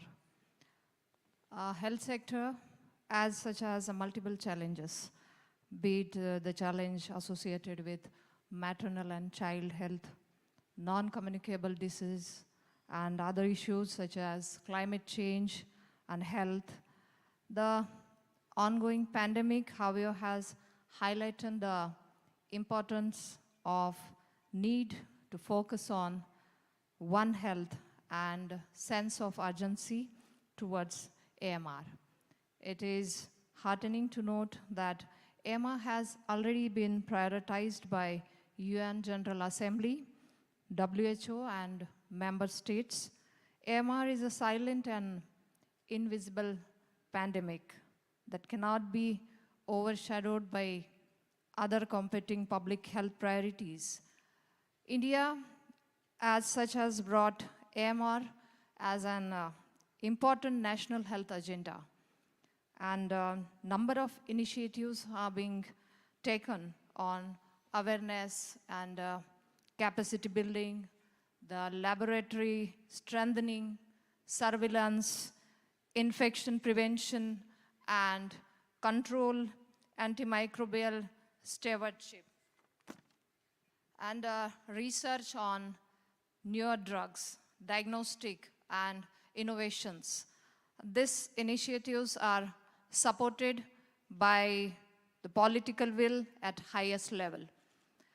At the regional level in Southeast Asia, I'm happy to highlight that health ministers of 11 member states had signed the Jaipur Declaration on AMR, thereby committing their political support for One Health approach for containment of AMR. Under the visionary leadership of our Honorable Prime Minister Narendra Modi ji, Government of India has attached high importance to this issue, and I am happy to say that India took the lead in organizing international conference on combating AMR in 2016 in New Delhi. At the global level, the recent convergence and the efforts by quadripartite FAO, WHO, World Organization for Animal Health, and the UN Environment Programme, along with the Global Leaders Group on AMR, will bring the agenda in focus as well as ensure sustained political support for AMR. Much more, however, needs to be done. The momentum created by Global AMR Conference presently and the high-level meeting on AMR at United Nations General Assembly in 2024 will strengthen the political support at all levels. Thank you. Shukran. Thank you very much. Very inspiring steps have been taken. Dr. Osagi, maybe it's our fault that we were unable to visualize the, maybe let me say, the future crisis that we are facing to the stakeholder, to the politicians, so they realize the effect of this problem if we didn't take any political commitment at this point of time. What do you think? Thank you. I also want to join in thanking the Sultanate of Oman for organizing this very important meeting. Actually, in Nigeria, there is a quite reasonable awareness of the dangers of AMR. And we also know from studies that it actually disproportionately affects Africa, particularly Western Sub-Saharan region, which is why it is taken relatively seriously in Nigeria. I have put together some of the things that have happened in Nigeria, which I will share. And it is that Nigeria has taken steps to build a robust, multi-sectoral One Health AMR governance structure to demonstrate political commitment. And the national coordination resides at the Nigeria Center for Disease Control, which is a collaboration of the Federal Ministries of Health, Agriculture, Rural Development, and Environment. This unified structure constitutes the AMR country-level governance framework and policy backbone for monitoring and evaluating implementation of AMR goals. The structures feed into the One Health National Steering Committee to ensure alignment with One Health agenda. With regard to the 2 SDG addressing AMR, Nigeria recognizes that targeting the reduction of the percentage of bloodstream infections due to methicillin-resistant Staphylococcus aureus and the Escherichia coli resistant to third-generation cephalosporin antibiotics will preserve the capability of available antimicrobials to treat infections. These indicators also contribute data to monitor global trend. Monitoring the proportion of health facilities with core set of essential medicines available and affordable on a sustainable basis is a function of the strategy to address access and stewardship. Nigeria endorses and in principle commits to achieving the 60% target for access group of antimicrobials. We are presently at 58%, having already categorized the antibiotics by the AWARE classification. A nationwide survey of antimicrobial resistance, antimicrobial use, and antimicrobial consumption is planned to complement the routine AMR surveillance. And in Nigeria, antimicrobials for human consumption are regulated under the Poisons and Pharmacy Act. And it's a law that stipulates that antimicrobials are to be sourced only from registered suppliers and dispensed upon a valid prescription by a certified doctor or physician. But we recognize the need for further regulations around antimicrobial use and antimicrobial consumption in human and animal health in order to curb the abuse that fosters the growth of AMR.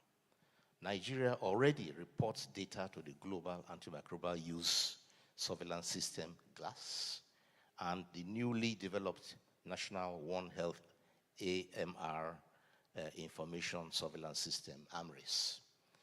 Now, the goals of our antimicrobial stewardship and infection prevention and control programs are to promote measures that reduce risk of infection and enhance treatment of infections in such a way as to reduce or control AMR. The national IPC policy is currently being reviewed, while the program, which is called the Turn Nigeria Orange Program, will provide a strategic direction for improving IPC as part of health systems strengthening. It enables bringing the academic community and the non-governmental organizations together with development partners to significantly strengthen our health system.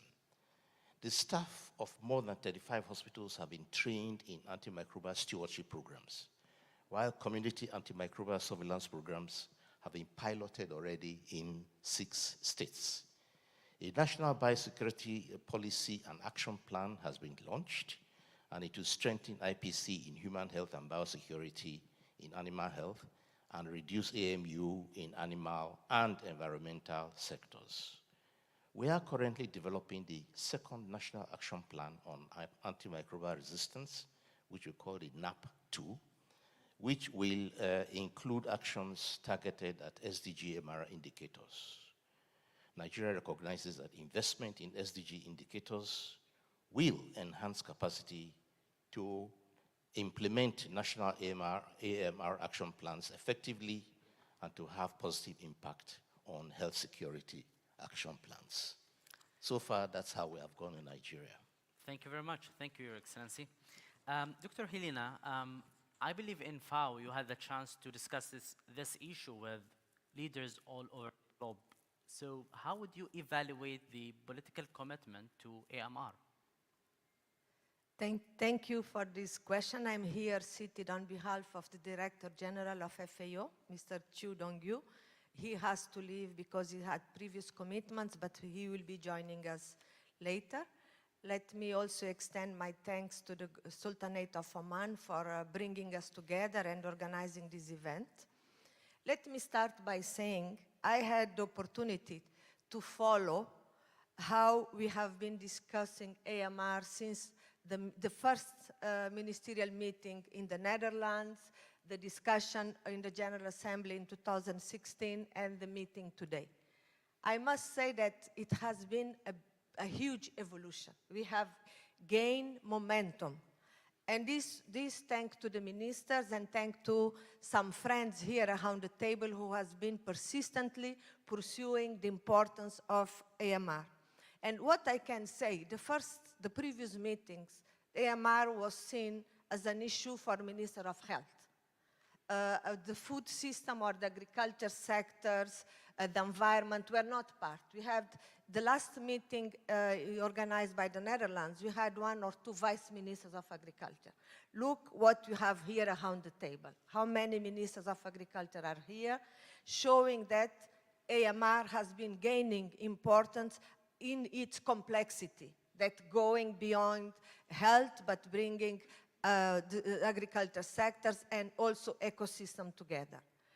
And we see with more national action plans that it has been a priority in the country level. We see at the global arena, at the G20, G7, the establishment of the quadripartite. We recently launched the joint action plan on One Health, the concept of One Health, it has been said, where AMR is fully part. AMR is not only looked in isolation, but part of a concept of One Health. And this has shown that at the global level, at country level, AMR has been gaining momentum. You can ask me, it's not enough. It's not enough. What needs to be done? We have learned how AMR is complex, and I think COVID-19 helped. We have learned from COP27. I can see here, I can acknowledge the Minister of Health of Egypt, who organized an event on One Health and climate, and to see the interconnectedness of AMR, which is going on climate, on health, and also an ecosystem. Then, what we need, I think we need more political commitment. What is lacking? Is lacking more effective communication to the leaders to show with the relevant information, with science, with data, to show the complexity and what are the opportunities and the solution that can be applied and scale up. But informed communication is important, but is not enough. What we need resources. We need effective resources to be able to implement concrete solutions. We have an MTPF, but we don't have enough resources. We have our IFIs. Maybe we need to mobilize them more to be able to finance AMR. But we have the World Bank with WHO launched recently in the framework of the G20, the Pandemic Fund. And the Pandemic Fund, which has now 1.4, if I'm not wrong, billion, will provide this holistic approach and the resources needed to be able to implement AMR solutions at scale. And here we have the voice of the GLG, our leaders bringing the global communities together. We also need to work together. We need better cooperation. We need all the stakeholders, it has been mentioned, the private sector, the government, the science, the NGOs, the farmers, all together in order to be more efficient, more effective, and more coherent when we come up with the solutions at the global, regional, and local level. And I think this is what we are missing. It was said by the previous speakers, all the ministers here around the table. I think They share that we need to work more together, we need to work at scale and at all levels. Thank you. Thank you very much, Doctor. I appreciate this, very clear and simple evaluation of the situation, and I think from there we can go to the next step, addressing the issue, a good communication between different sectors, as you mentioned, Your Excellencies, and providing the resources also for that, in which the political will not be actually practical alone without providing these resources. Thank you very much for this insightful talk, and with that we will end the session and we'll maybe go to the second session with my colleague Dalia. Thank you very much, Your Excellencies.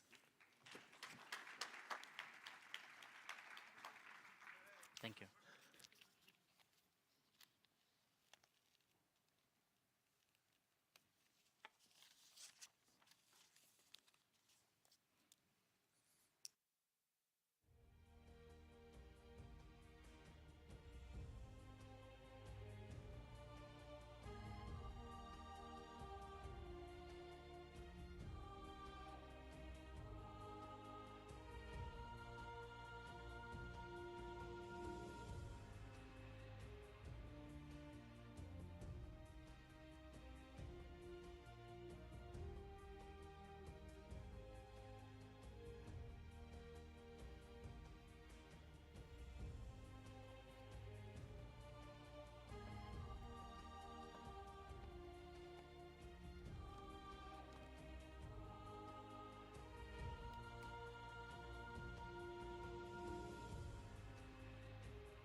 Thank you so much, Dr. Al-Mu'tasim, for moderating the first panel discussion. Now we move on to the second one for today.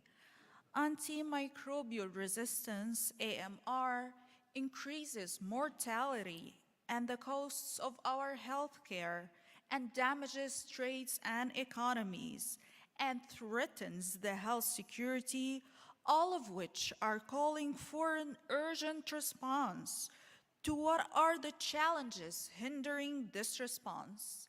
And to discuss this further, I would like to invite our next panel members. First of all, His Excellency Michalikis Hadji Pantella, Minister of Health of Cyprus.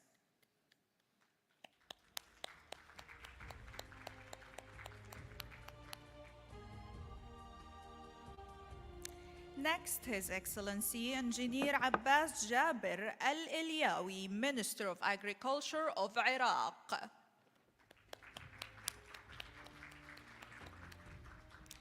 And His Excellency Dr. Mohammed Isa Al-Hayari, Secretary General of Agriculture in Jordan. His Excellency Rawami Rama Bright Kanyuton, Minister of State of Agriculture in Uganda.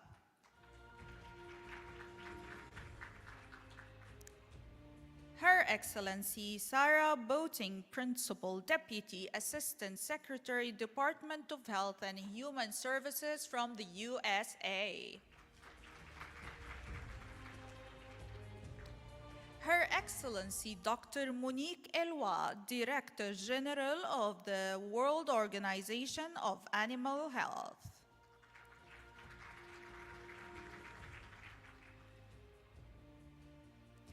Thank you so much, Your Excellencies.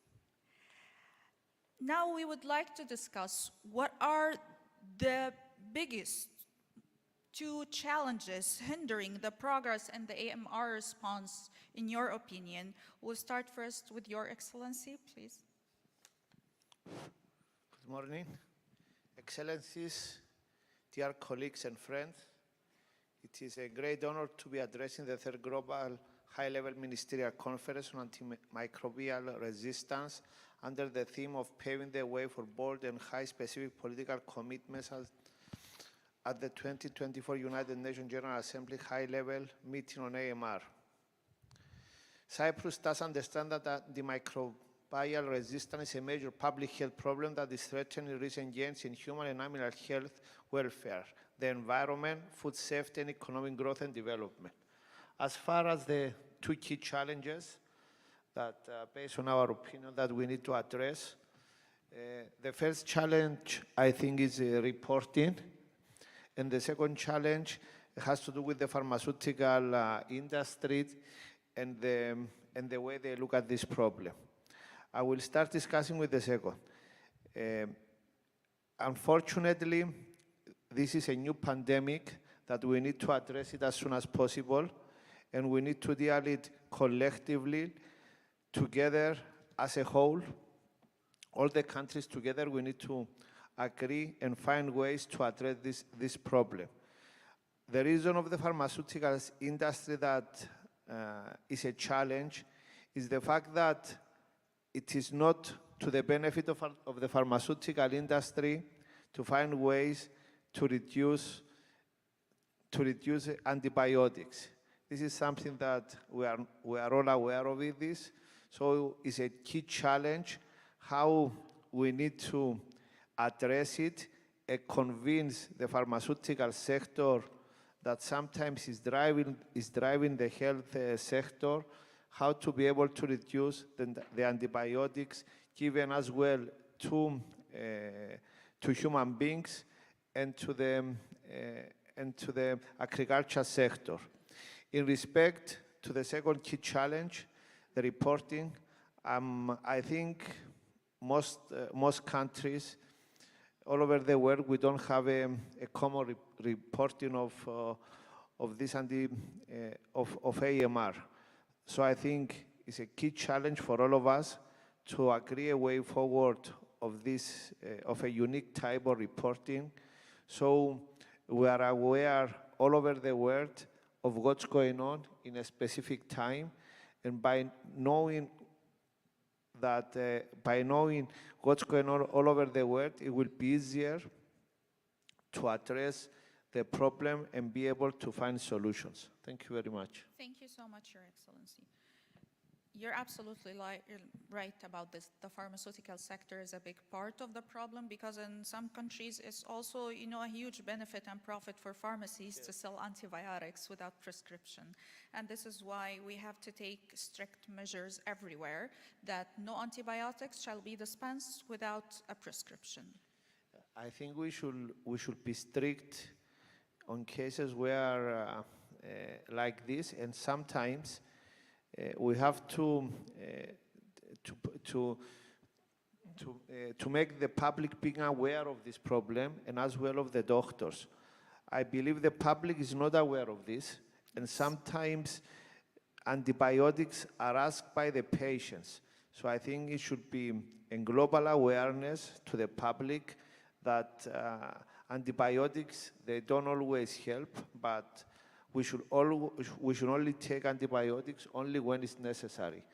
And as well, we should find a way where doctors that subscribe antibiotics, they should be recording as well to see, because in my country, we see that some specific doctors, they usually give a lot of antibiotics. This reporting should be available in all countries, and being able to identify the professionals that subscribe antibiotics a lot and being able to point our finger to them to try to reduce this. Thank you. Thank you so much. Now we'll move to His Excellency Engineer Abbas Jaber, Minister of Agriculture from Iraq. Could you please tell me, Your Excellency, what are the biggest two challenges hindering the process for AMR response in your country? بسم الله الرحمن الرحيم. في البداية نشكر سلطنة عمان على إقامة هذا المؤتمر الثالث المهم الذي يتناول واحدة من التحديات الكبيرة التي تواجه عالم اليوم. السادة الحضور جميعاً، السلام عليكم ورحمة الله وبركاته. لقد برزت هذه المشكلة المتزايدة لمقاومة مضادات الميكروبات باعتبارها أحد الأزمات الصحية الكبرى في جميع دول العالم. والعراق أضحى أحد هذه الدول التي تواجه هذا التحدي الكبير مما زاد من المخاوف والأعباء. الأمر الذي بات يهدد الطب والعلاج بصورة خاصة، مما تطلب اتخاذ إجراءات على الصعيد الوطني والإقليمي والعالمي. سيداتي وسادتي الكرام، لا يمكن القضاء على مقاومة مضادات الميكروبات إلا من خلال تطبيق نهج متعدد القطاعات، من خلال مجموعة من الشركاء للحد من هذا الخطر والتقليل من آثاره على صحة الإنسان في الحاضر وفي المستقبل. وتماشياً مع النهج العالمي، أعد العراق خطة للسيطرة على مقاومة الميكروبات وبالتنسيق مع جميع القطاعات من خلال الصحة والأغذية والزراعة، وتحت شعار الصحة الواحدة، وبذل كافة الجهود للتصدي لهذا التحدي العالمي. لقد استجاب العراق متمثلاً بوزارتي الصحة والزراعة بوضع خطة شاملة للسيطرة على مضادات الميكروبات من خلال تحليل واقع الحال الصحي والبيطري والبيئي وتحديد الأولويات الاستراتيجية، والتي تتوافق مع خطة العمل العالمية من خلال خطوات عديدة، لعل أبرزها تطوير وتنفيذ استراتيجية وطنية، وإنشاء نظام رصد وطني متكامل، وتحسين لبرامج الوقاية والسيطرة على العدوى، وكذلك تحديث المعلومات المتعلقة بالAMR، وبناء وتطوير القدرات الطبية، وتعزيز الوقاية المجتمعية، بالإضافة إلى تشجيع البحوث.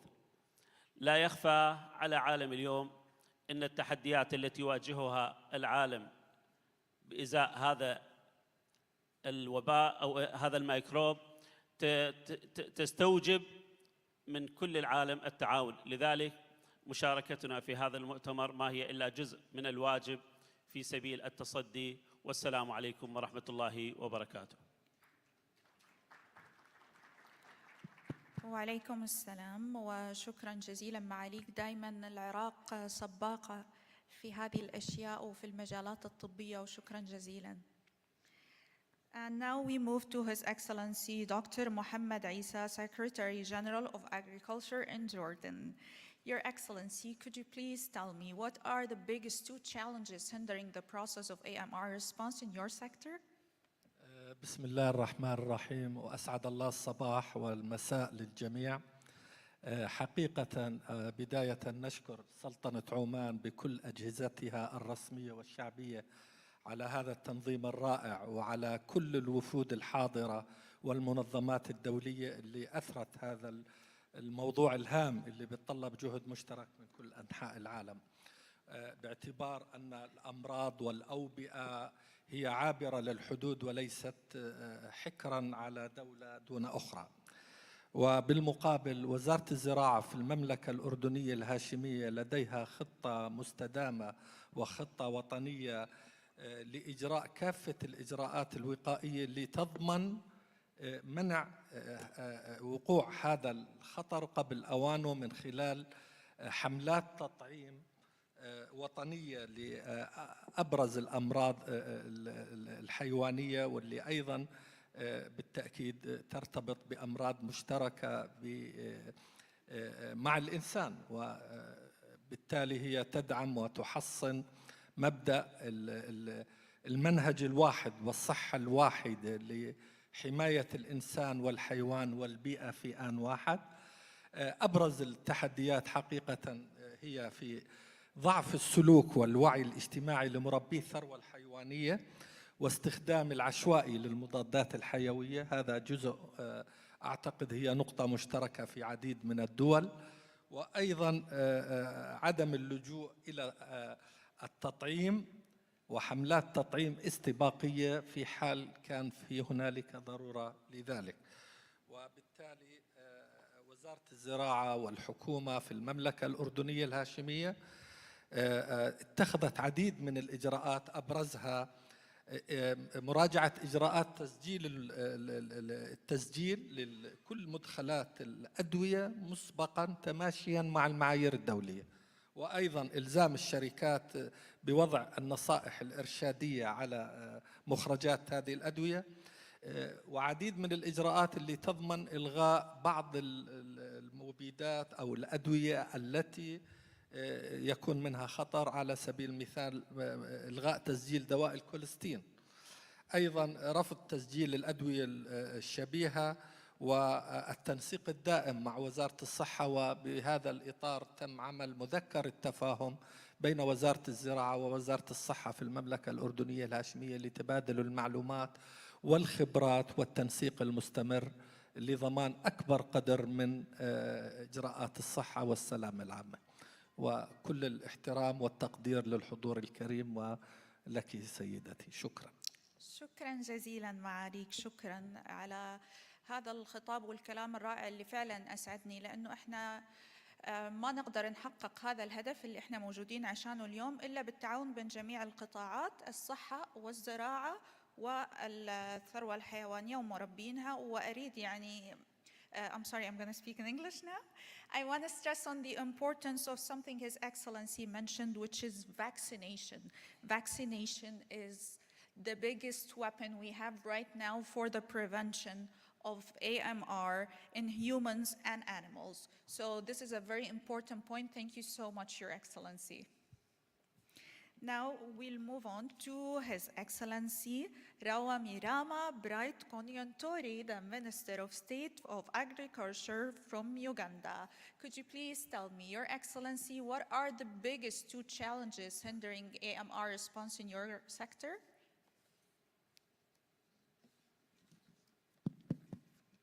Thank you very much.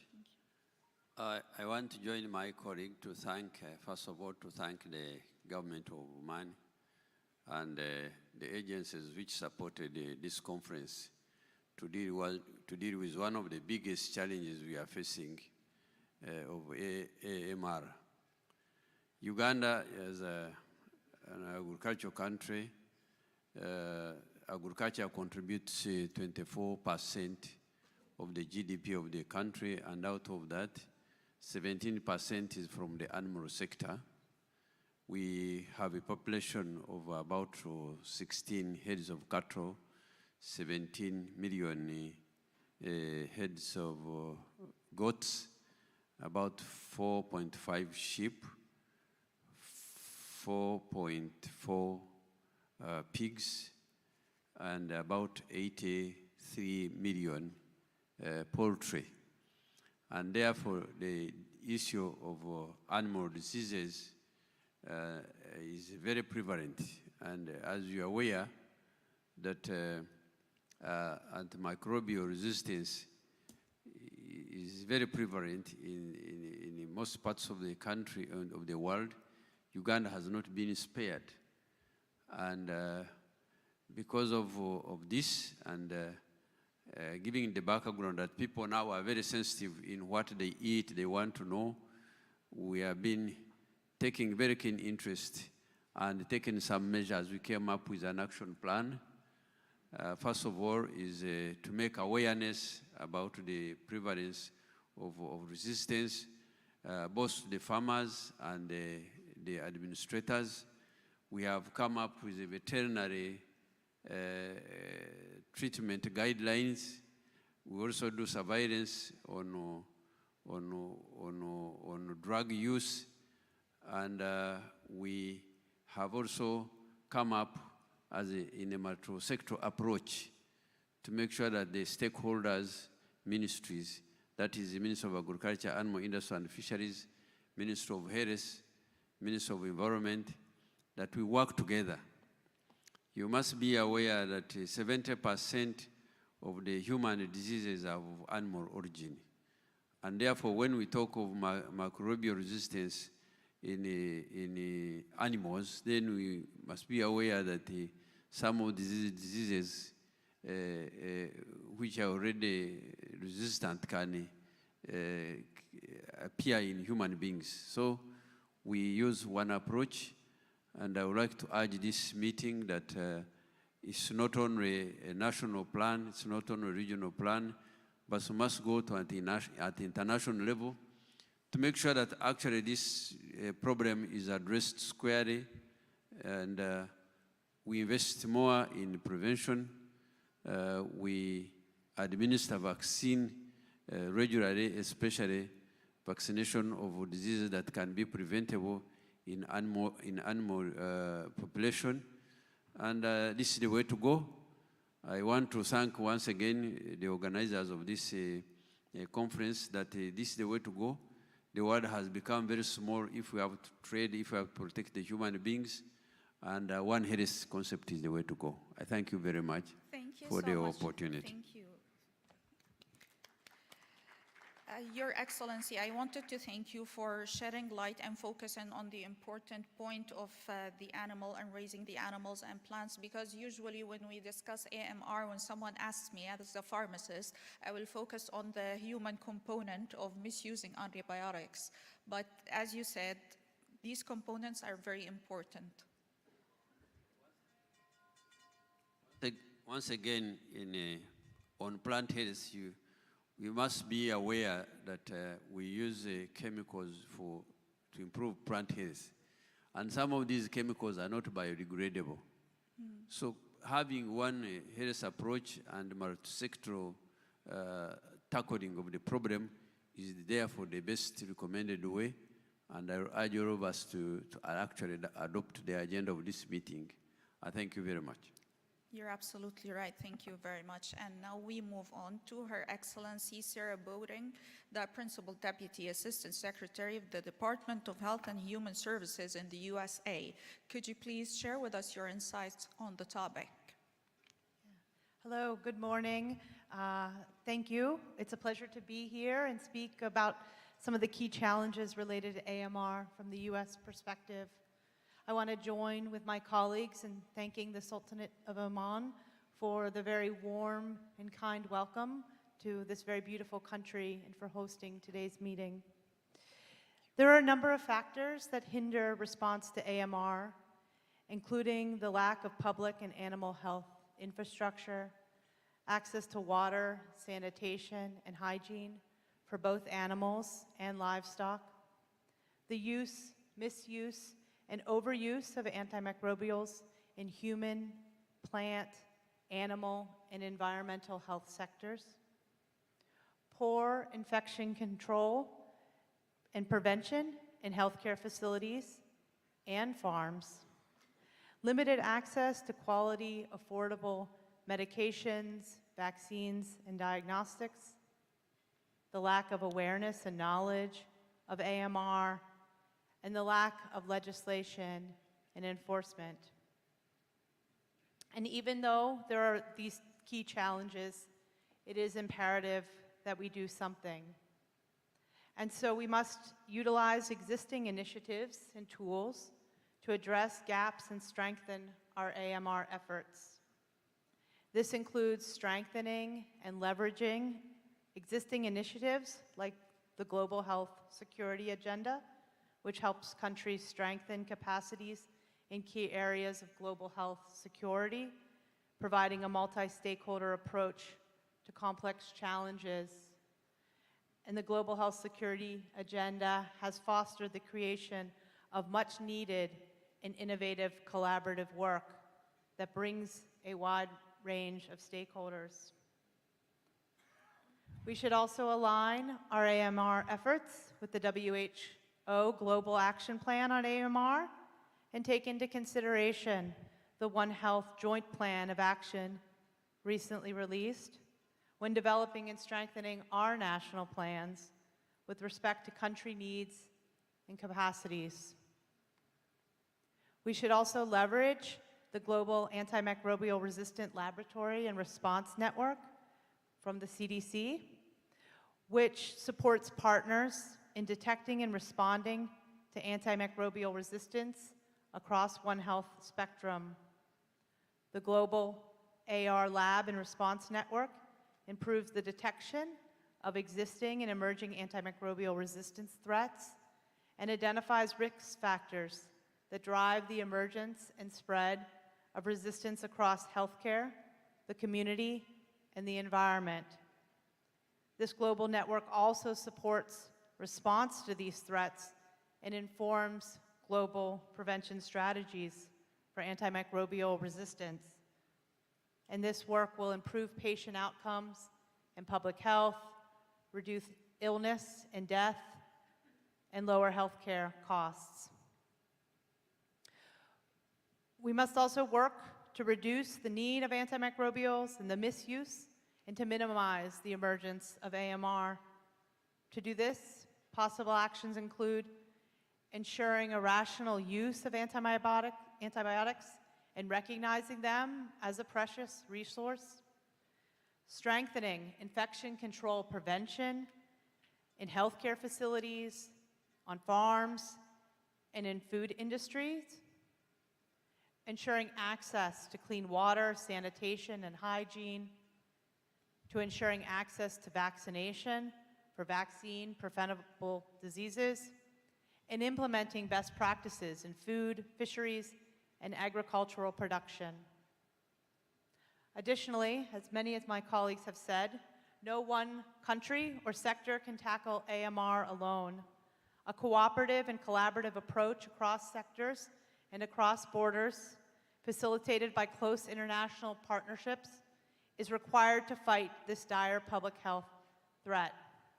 And we must work together as a global community to mitigate the threat of AMR.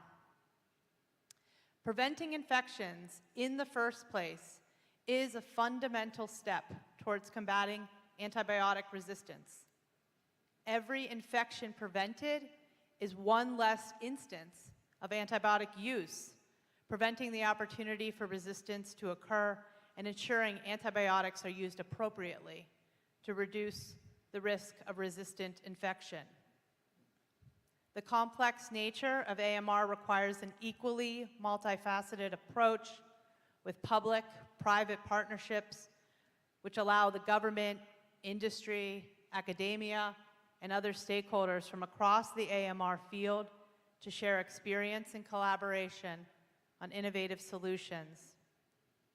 The importance of public-private partnerships is highlighted in our own U.S. National Action Plan, which calls for partnering with hundreds of pharmaceutical and biotechnology companies to advance the development of new antibiotics, diagnostics, and other antibacterial products, and supporting a $20 million antimicrobial resistant diagnostic challenge to advance the development of innovative intra vitro diagnostics to improve antibiotic stewardship and decrease the continued spread of antibiotic resistance pathogens. I hope these highlights are useful, and I look forward to the rest of the discussion. Thank you. They were very useful. Thank you so much, Your Excellency.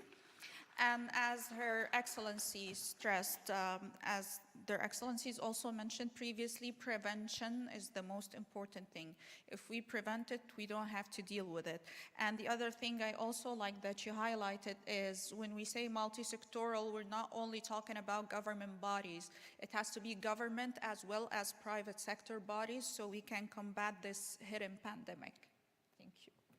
Now we'll move on to Her Excellency Dr. Monique Elwa, Director General of the World Organization of Animal Health.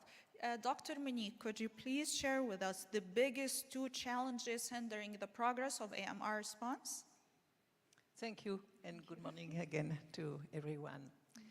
Thank you for your questions, Madam, because I do think that, of course, there is still a lot of challenges to be addressed. But before, as a preliminary remark, I would like to recall what I already said in my opening remarks earlier today. We have also to recognize the progress already made. I just remind that in our sector, we have already recorded that 30% of reduction have been already recorded in the global antimicrobial use in animals. 108 members do not use longer growth promoters. Therefore, that is already good results. But that is a global picture. And we have really to avoid thinking that the targets are met. Since the beginning of this conference, several ministers or speakers have highlighted the importance of national action plans. That is right. But most important is the implementation of these national action plans. And for that, on the ground, we need robust services. Services, well-educated people, veterinarians, veterinary paraprofessionals, working within the adequate framework, with adequate legislation, in close collaboration with the private sectors, so that farmers could have access to the best practices, could be advised about the more efficient treatments.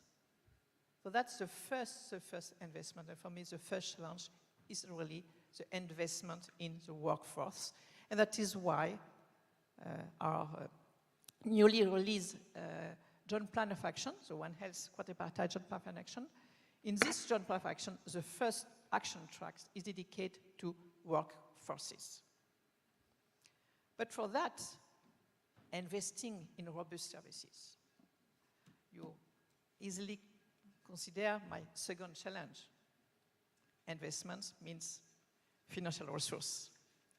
And for that, and thanks to all the countries we have already invested in this sector, but investment must be bigger because the needs are huge. Therefore, we need really an adequate level of investment. But investment must be also, how can I say that, well balanced across the sector. When we talk about animal sector, maybe some of you have in mind one sector. But please don't forget that the animal sector is composed by I don't know how many animal species. And each of them have their own specificity.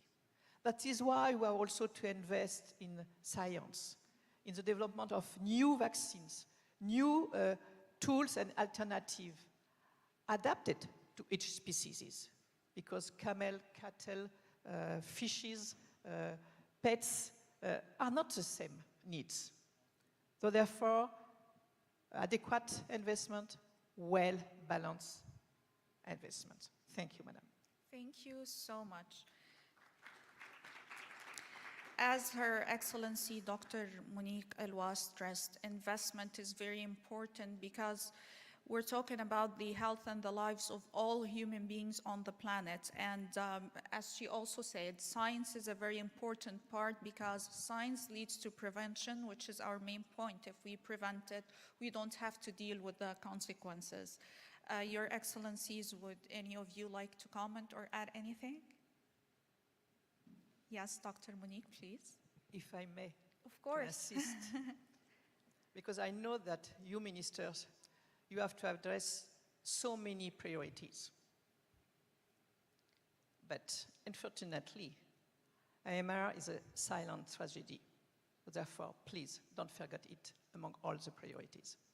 Thank you so much, Your Excellency, and thank you so much, Your Excellencies, for giving us your time and sharing your valuable insights with us. Thank you. Now we'll move on to the next panel with my colleague, Dr. Al-Mu'tasim. Thank you very much.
Your Excellencies, our distinguished guests, combating AMR requires sustained national efforts and worldwide collaboration to generate the resources needed to preserve the efficacy of antimicrobials and to create new diagnostic and therapeutic tools to protect the health of all people. As enshrined in the UN Sustainable Development Goals and articulated in paragraph 26 of the Political Declaration on these goals. For more discussion around the solution for AMR, I would like to invite our last panel for today. Her Excellency Dr. May Salim Al-Kila, Minister of Health in Palestine.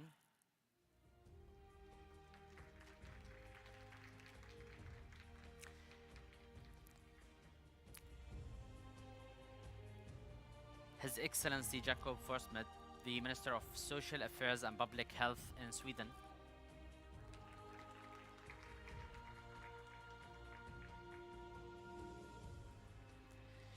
His Excellency Dr. Haytham Mohammed Ibrahim, Minister of Health in Sudan.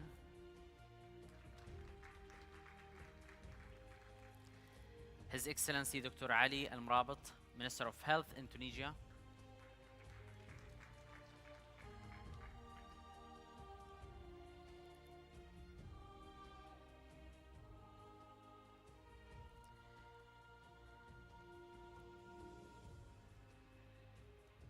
And Dame Prof. Sally Davis, UK Special Envoy on AMR and member of GLG.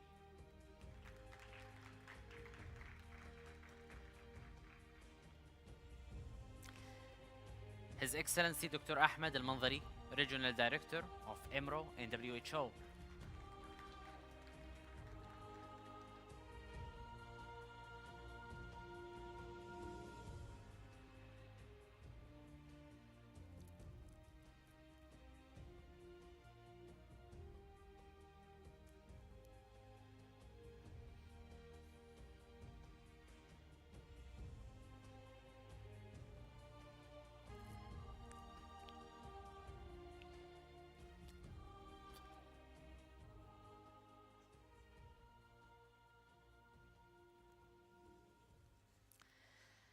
So Your Excellencies will discuss some of the solutions and innovations that we can think of in order to preserve antimicrobials for human, animals, and plants. I'll start with Dr. May. Your thoughts? Welcome. Good morning. Thank you very much. First of all, I want to send my gratitude to the Sultanate of Oman for hosting this very important conference, as well my gratitude to the World Health Organization and the Food and Agriculture Organization, World Organization for Animal Health, and UN Environment Program for being an example for us in the countries. AMR as a silent pandemic and chronic pandemic, which I consider, is threatening the health security for human, for animals, and for plant. Therefore, the best solution should be, as the AMR should be a top priority on the agenda of the states, and we should promote for this. And in this case, as well, it should be there should be an immediate need for developing national One Health platform composed of Minister of Health, Minister of Agriculture, and Minister of Environment and other ministries, because this is very important. And for those countries who didn't have yet One Health platform, they should immediately go for it, because AMR couldn't be controlled by one ministry. It should be controlled by all together. The national plan for developing should be developing strategies and policies which includes comprehensive advocacy plan for sensitizing leaders and policymakers on the need to support the national plan. And this national plan should include, number one, to improve awareness and understanding of AMR, because without understanding the importance of this pandemic, silent pandemic, then nobody will move on. Therefore, improving the awareness, especially with policymakers, professionals, and the population in general, there should be an awareness. And in this respect, in Palestine, we have the One Health program, national plan that have been done 2024, and we are working on this, although COVID came and it raised the awareness for all of us about the importance of working together for not only AMR, but for COVID and others. Number two, also in the national strategy, there should be strengthening the knowledge through surveillance and research. And I think this is crucial to have a national AMR surveillance and to improve the capacity of the laboratories, as well to have to develop a research plan regarding AMR, both on to have evidence based on the practices of the antibiotics or the drugs which we are using, to know what the practices of the professionals. So then we can have a plan for training and to target the professionals, whether they are health professionals or veterinary professionals or others.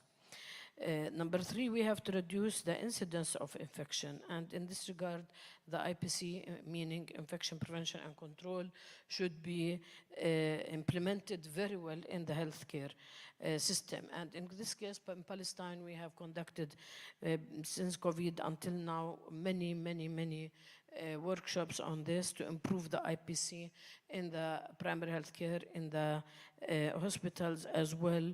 We are extending this for the veterinary services in Palestine. As well, we have to increase the community level prevention and also animal health prevention and control through the vaccinations, both for human and for animals. And vaccination is the main tool to counteract the diseases and is the weapon that we have nowadays for controlling the infections. And also what we need is to optimize the use of antimicrobial medicine through the access to qualified antimicrobial drugs, and to have rules and regulations, which we are working upon in Palestine, and we are using the syndicates, health syndicates in Palestine, especially the Medical Association and the Pharmacy Association, because it's very needed that we can control that the antibiotics shouldn't be given without medical prescription. Still, we are on the way, but however, it's a crucial point for that as well. The same applies to veterinary doctors. And the fifth issue is to ensure sustainable investment in counting AMR, measuring the burden of AMR and assessing investment needs and establishing procedures for participants. This is very important, because if we don't have guidelines, if we don't have procedures, then professionals can work on their own. I think on country level, we should work very hard. We should look into the challenges and to find solutions on country levels. But first of all, the governments should have it on their agenda as a top priority, number one. And number two, to have the national One Health platform. And the third is to have a committed professionals who are going to implement all those policies that we are going to take. I think these are the solutions. There is going to be some challenges at national level for the implementation, but I think we should be very wise in taking out these challenges and problems so we can go ahead with this plan. Thank you very much. Thank you, Your Excellency. So giving a priority to this issue, having one national platform, and also having a good research plan. What we can do differently, Your Excellency, Jacob Forsman.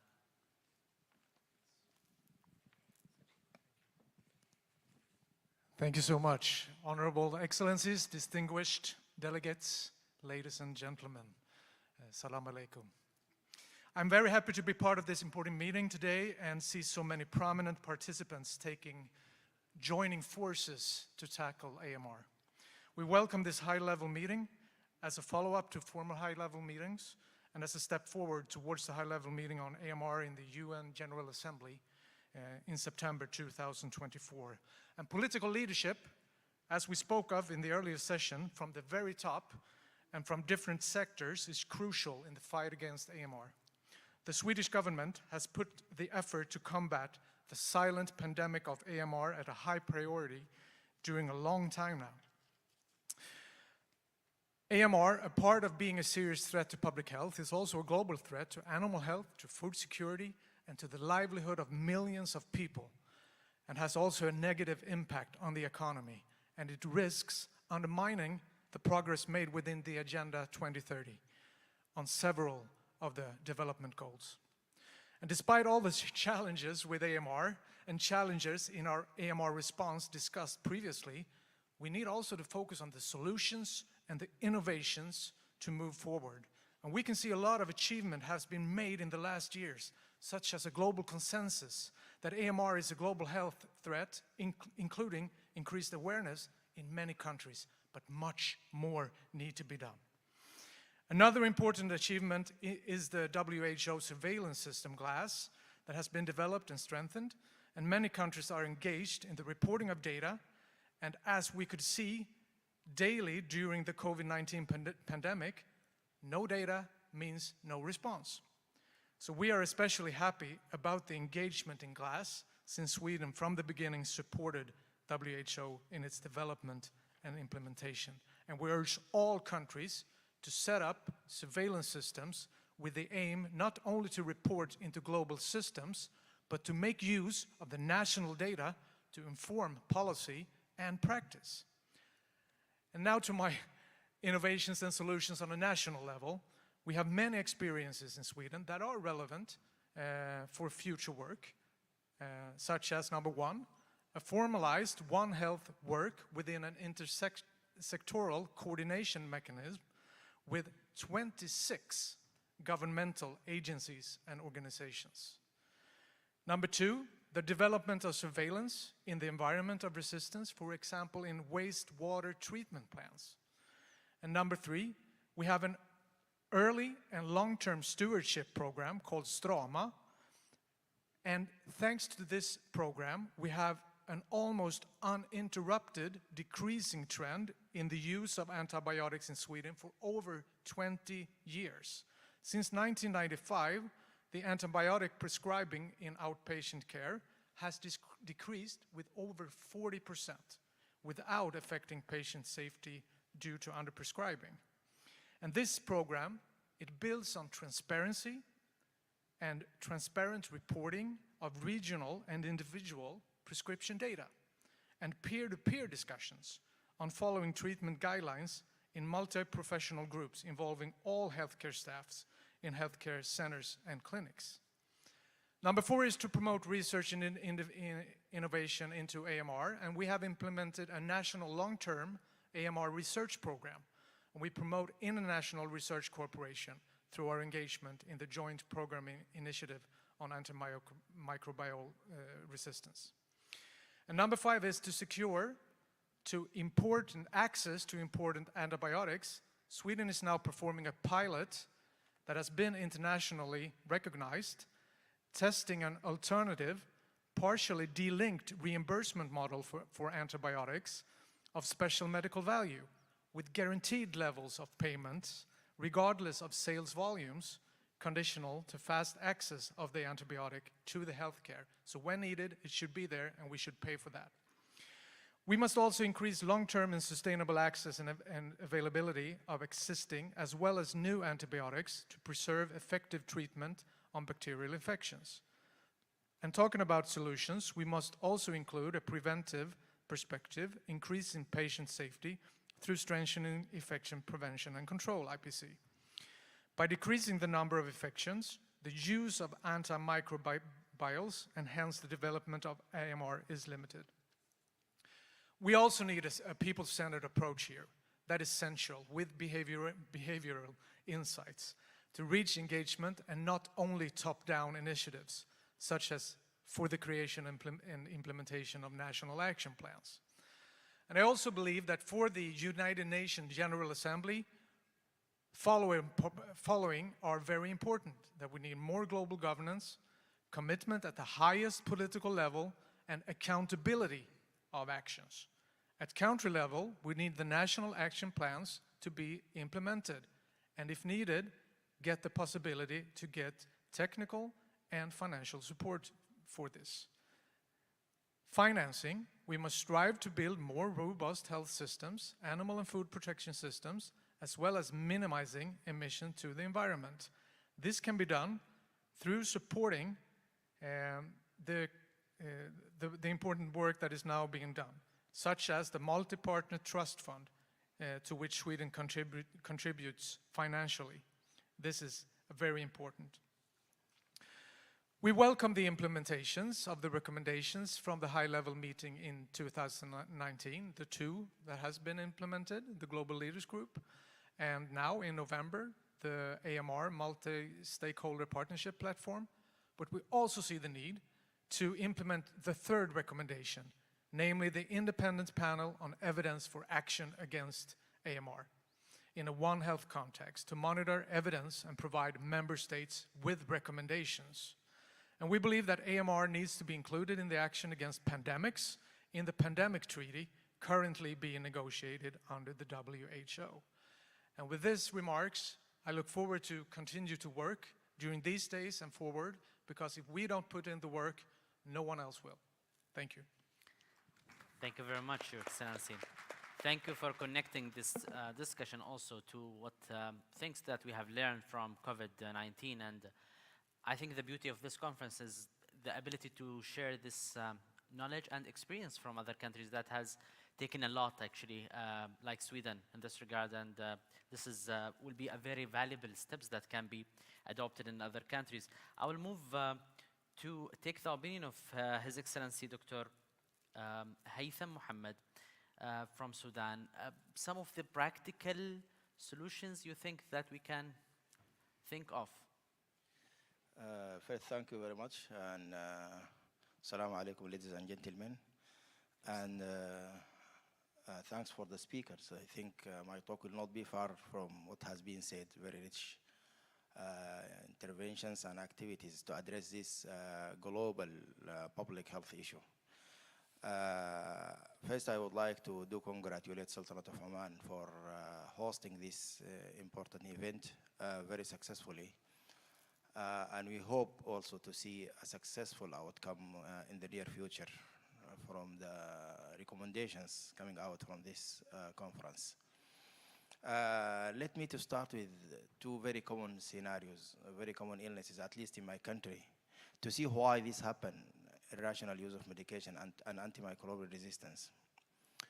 My child had cough, common cold, didn't sleep yesterday. Oh, you can try azithromycin. I have tried for my child. If not respond, take another 2 bottles. This is the first scenario. The second scenario related to one of the endemic diseases, malaria. I have headache, fever, I didn't sleep yesterday. You can try a course of antimalarial. Instead of going to a medical doctor to pay $20 US, take a course of antimalarial. And we see on the ground now antibiotics used even by the general practitioner reaching the 3rd generation, second and third generation. And antimalarial, we are facing resistance after resistance of medications used for this parasite. What is the cause behind that?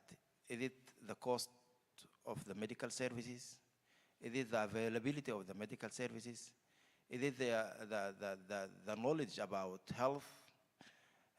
Is it because it is invisible danger to use the antibiotics or antimicrobial irrationally? Or is it because there is no regulations and policies to prevent this to happen? Maybe the answer all are correct, and maybe more than these background factors leading to antimicrobial resistance we have seen today. And if we would like to address or to find a practical solution for that, we need to look at these root causes. What has been said today from the speakers and from the presentations of the morning, that it is invisible, silent pandemic. For that reason, community leaders, even health personnel, may not deal with that issue correctly. Also, it is not just, it is a multifactorial, multidimensional. It is a very complex.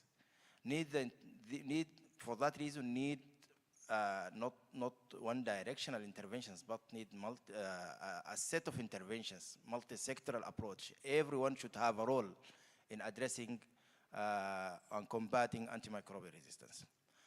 Let me to structure what I see a practical interventions in 4 or 5 levels. First, at global level, at leadership level, the leader in health, in animal, in environment, leader of the countries, the global leaders. We need to bring this issue on the top of the agenda. And if we need to bring this invisible issue on the top of the agenda, we need some sort of effective communication with the leaders. We need to reflect on the health impact and consequences of the antimicrobial resistance on health in general. The second issue to addressing the regulations and policies. Most of the countries, even countries started this program late, like Sudan, for example. There is a regulation on the table. There is a policies developed, very nice document developed. But how to bridge the gap? How to get these policies and regulations implemented?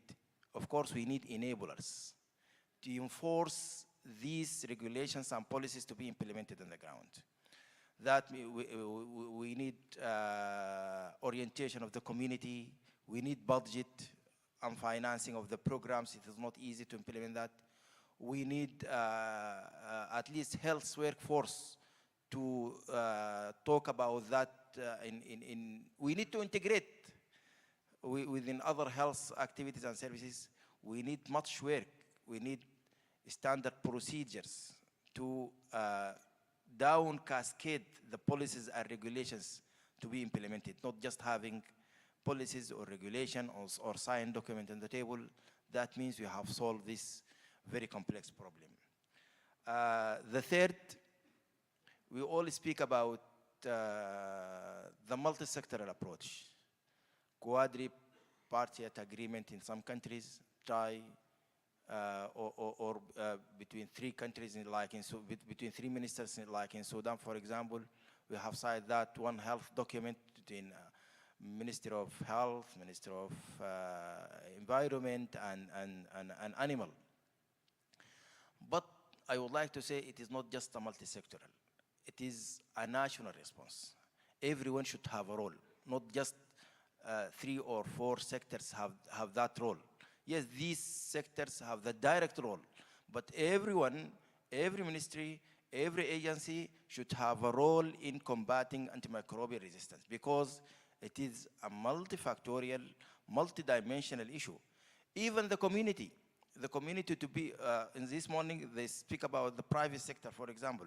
And also, I would like to add the community as partner, not from the examples I just said at the beginning and the scenarios. These are the users of the drugs, the users of the medications. We need them, the community and the community leaders, to be partners, to be part of our plan, part of our policies, part of our implementation, not just to engage people in the middle of the road. The fourth and the last, regarding the health system from our side, as responsible for health.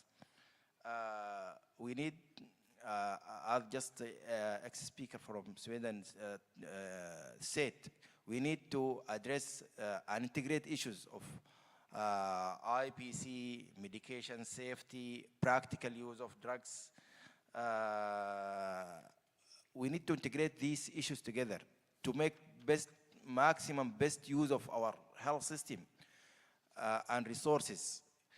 For that reason, we need data, we need surveillance, we need information to pave the way for correct decision and for the policy makers to allocate the resources in the best way. And thank you very much for the opportunity. Thank you, Your Excellency. As you said, it's a complex problem, and of course we will need the solutions and innovation at different levels in order to tackle it. I will move to take also the opinion of Dr. Ali Al-Mrabat. Your Excellency, maybe your experience in Tunisia, or your maybe thoughts that what we can do together at maybe regional or international level. Thank you very much for this question. Excellencies, ladies and gentlemen, Assalamu alaikum wa rahmatullahi wa barakatuh. Thanks to Sultanate Oman for organizing this event. Really, it's a great pleasure to be here at Muscat. Thank you very much. As you know, new resistance mechanisms have emerged and spread around the world, compromising our ability to treat common infection disease. In my country, Tunisia, the Ministry of Health has set up a national technical committee to fight against AMR, with the aim of establishing a national strategy and optimizing synergy and coordination between existing initiatives. A national action plan to combat AMR has therefore been drafted in collaboration with the WHO, according to a One Health approach, integrating human and animal health stakeholders in 2019.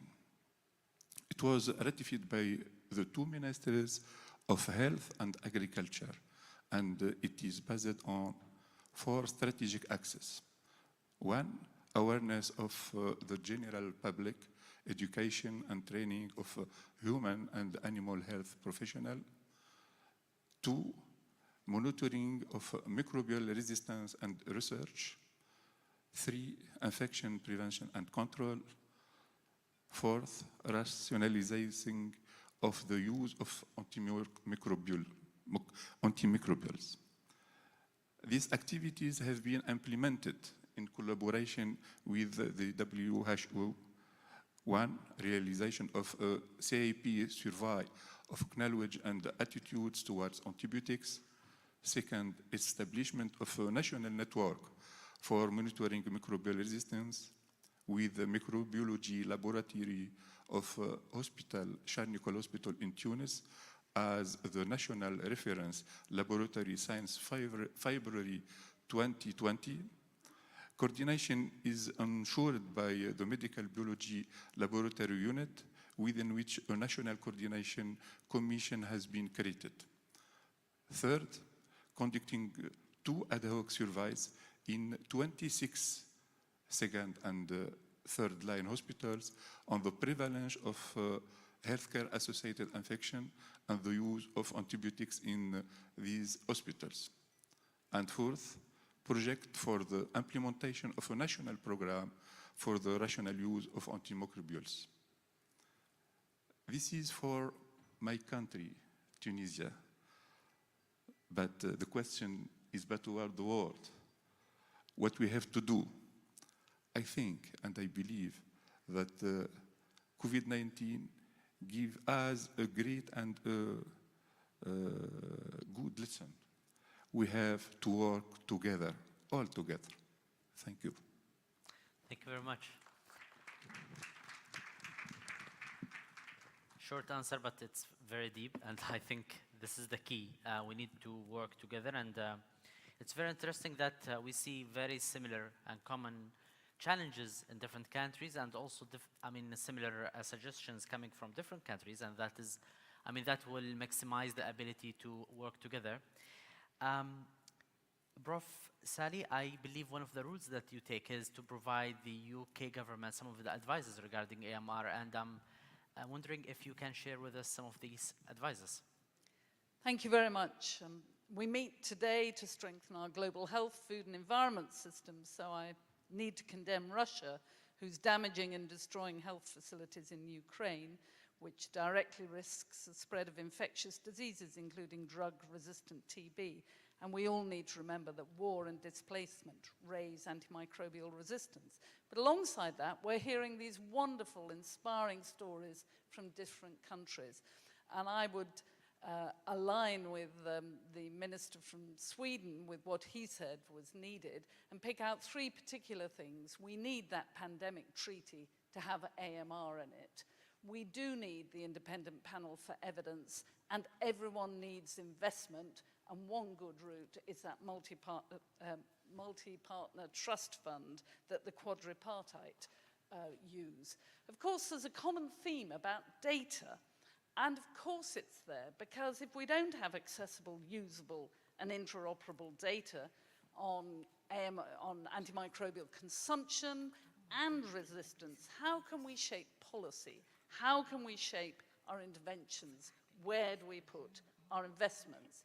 And I think we've heard about wastewater surveillance as being a cost-effective opportunity, and I know one of our Swedish colleagues is speaking to that this afternoon. Our Fleming Fund that you mentioned is building surveillance capability in 21 countries with them, including whole genomic sequencing systems. And interestingly, then when when COVID came along, they were able to pivot to COVID. So it strengthens health systems as a whole if you get the surveillance and the laboratories right for AMR. And UNEP's report on the environment and AMR is going to be instrumental in collating further evidence on drivers and impacts. We've got to, as was stressed, focus on infection prevention and control. And this is one of the things we can never give up on. For humans, routine vaccinations and WASH, particularly in healthcare facilities. For animals, there are innovative projects to reduce antibiotics in farming, and I particularly like the role of vaccines in aquaculture, in fish farming. We need to develop the relevant ones for the type of fish in the country that they're being farmed. We need to educate and empower workers in health and food systems to promote good stewardship, taking critically important antibiotics out of our food chain. And I applaud the work of the Global Antimicrobial Stewardship Partnership Hub, providing easy, free access to educational resources and training courses on stewardship. And I highly recommend to all of you, if you haven't seen it, the new WHO Aware book with evidence-based guidelines for managing the 35 most common infections in adults and children. We're also going to have to incentivize R&D for new preventives, diagnostics, therapeutics, so they can be made now with provision for equitable global access and appropriate stewardship. We've got to build a global market with pull incentives, as has been mentioned already, and they need to embed stewardship. Our pilot of a subscription model based on the value of treatments, not the volume used, is now live and demonstrates feasibility. And we need to tailor research to the different context, whether it's healthcare or agricultural systems. And that's what our UK Global AMR Innovation Fund is doing. I applaud also the G7 health ministers who committed last year to place a value on products which have a stewardship and access plan attached. But finally, I want to highlight that policy solutions depend absolutely, as has been said by others, on the public joining in, on changing their behavior, washing their hands, using antibiotics only when prescribed, understanding their role in the food chain. And we need innovative ways to take them with us. So some of you may know that we've been using a musical of the story of Alexander Fleming, The Mold That Changed the World, to use song, dance, and drama. And it's really been inspiring people, and I hope we can take it to the high-level meeting.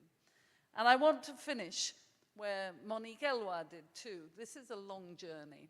It will never be over. The bugs will wage war forever. But we have come a long way. Now, coming together, we can take it even further. Thank you. Thank you very much. Thank you. Thank you, Prof, for this insights. Your Excellency, Dr. Ahmed, as we heard from our speakers, they were talking about working together. I'm wondering what we can do at a larger scale, what solutions and innovation we can adopt.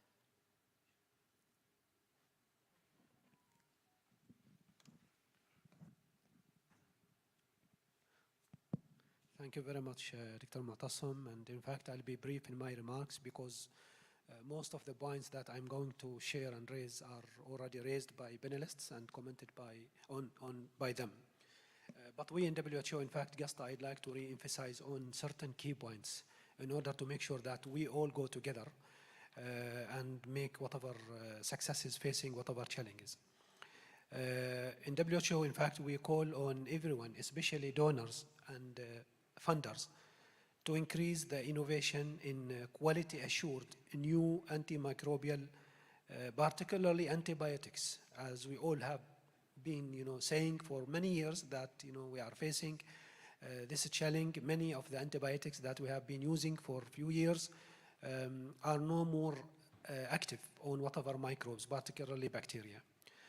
We have to increase our innovation also on the novel diagnostics, which is another challenge that health systems are facing, as well as other industries and systems.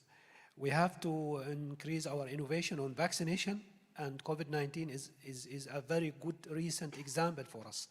Vaccination production used to be it takes 10 years, but now, alhamdulillah, it takes 1 year, including, whatever licensing needed. And also on innovation on safe and effective alternatives to antimicrobials for humans and animals' health. Reports in the past have emphasized that the lack of incentives for manufacturers and pharmaceuticals, in fact, to invest in research and development was one of the main obstacles that prevented them from spending money on these sort of things. So they have to have some sort of incentives to motivate them invest in that sort of area. Point number 2, I'd like just to share also, as a WHO, we recommend that, these existing, currently we are having, and future initiatives should promote and support an equitable and affordable access to existing and new quality assured antimicrobials, diagnostics, vaccines, and safe and effective alternatives to antibiotics for human and animal and planet health. And again, COVID-19 has proven to us that we have to have this sort of noble value in humanity, affordable and equal access, to diagnostics, to medications, to vaccines. And that's why, in fact, WHO worked very well with other UN agencies, with donors and partners, and they created the COVAX, facility, in which that facility, with the spirit of making COVID-19 vaccines available and affordable to everyone, particularly those countries and communities facing financial and technical challenges. The other point I'd like to, in fact, comment on is also, we all call funders and other stakeholders to build upon current research and development efforts for new antimicrobials, new diagnostic, and this have been raised by all panelists, the morning session and the current one. So I will not spend time on that anymore. I just would like to re-emphasize here on one point, which is One Health context. Again, as Mr. David Sally mentioned, we cannot move alone. We have to come together in facing this challenge, either at a national level, all sectors, private and public, or at regional or international levels. Otherwise, we will face the same challenge, we will make the same mistakes. I would like to emphasize also the importance of data. As it is well-known quote, if you cannot measure it, you cannot manage it. So let us bring systems, digital systems, to facilitate to us monitoring what current situation we are facing when it comes into this antimicrobial resistance and the different challenges. Make the right analysis, make the right decision at the right time, and using the right strategies to move forward. Otherwise, we will be just talking about the same challenge, the same issue, the same problem all the time. And digitalization is one of the areas that have been also mentioned by many panelists in this session or the previous one. Last is just to highlight one of the important areas, it has been mentioned by some panelists also, the IPC, Invention, Prevention and Control programs in countries. Yes, it is there in some countries, and it is, the structure is in the ministries of health, policies are available, but when it comes into the front lines on the ground, implementation is really weak. And IPC is one of the most important pillars when it comes into facing this sort of very challenging topic and theme for every country. So these are the comments that I thought to share. Thank you very much. Thank you, Your Excellency. Thank you very much.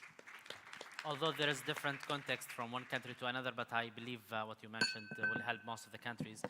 Thank you very much, Your Excellencies, for your input. And with that, actually, we will end this day. We went through different thoughts. We talked about challenges and also some of the solutions, and we'll continue this discussion tomorrow. I would like to remind also all of you that we have the parallel session that will start at 2. But first, we invite you to the lunch. And actually, the buses also will move from all hotels at 7:15 p.m. So there will be Omani night, Omani traditional food and folklores. So we'll be very happy actually to see all of you there at 8 p.m. This night. Thank you very much, and see you tomorrow.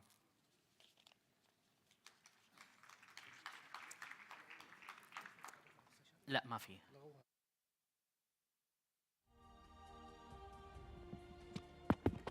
Excuse me, Assalamu alaikum. Sorry, before you leave, we have the parallel sessions this afternoon, so please join us at 2 p.m. for the parallel sessions.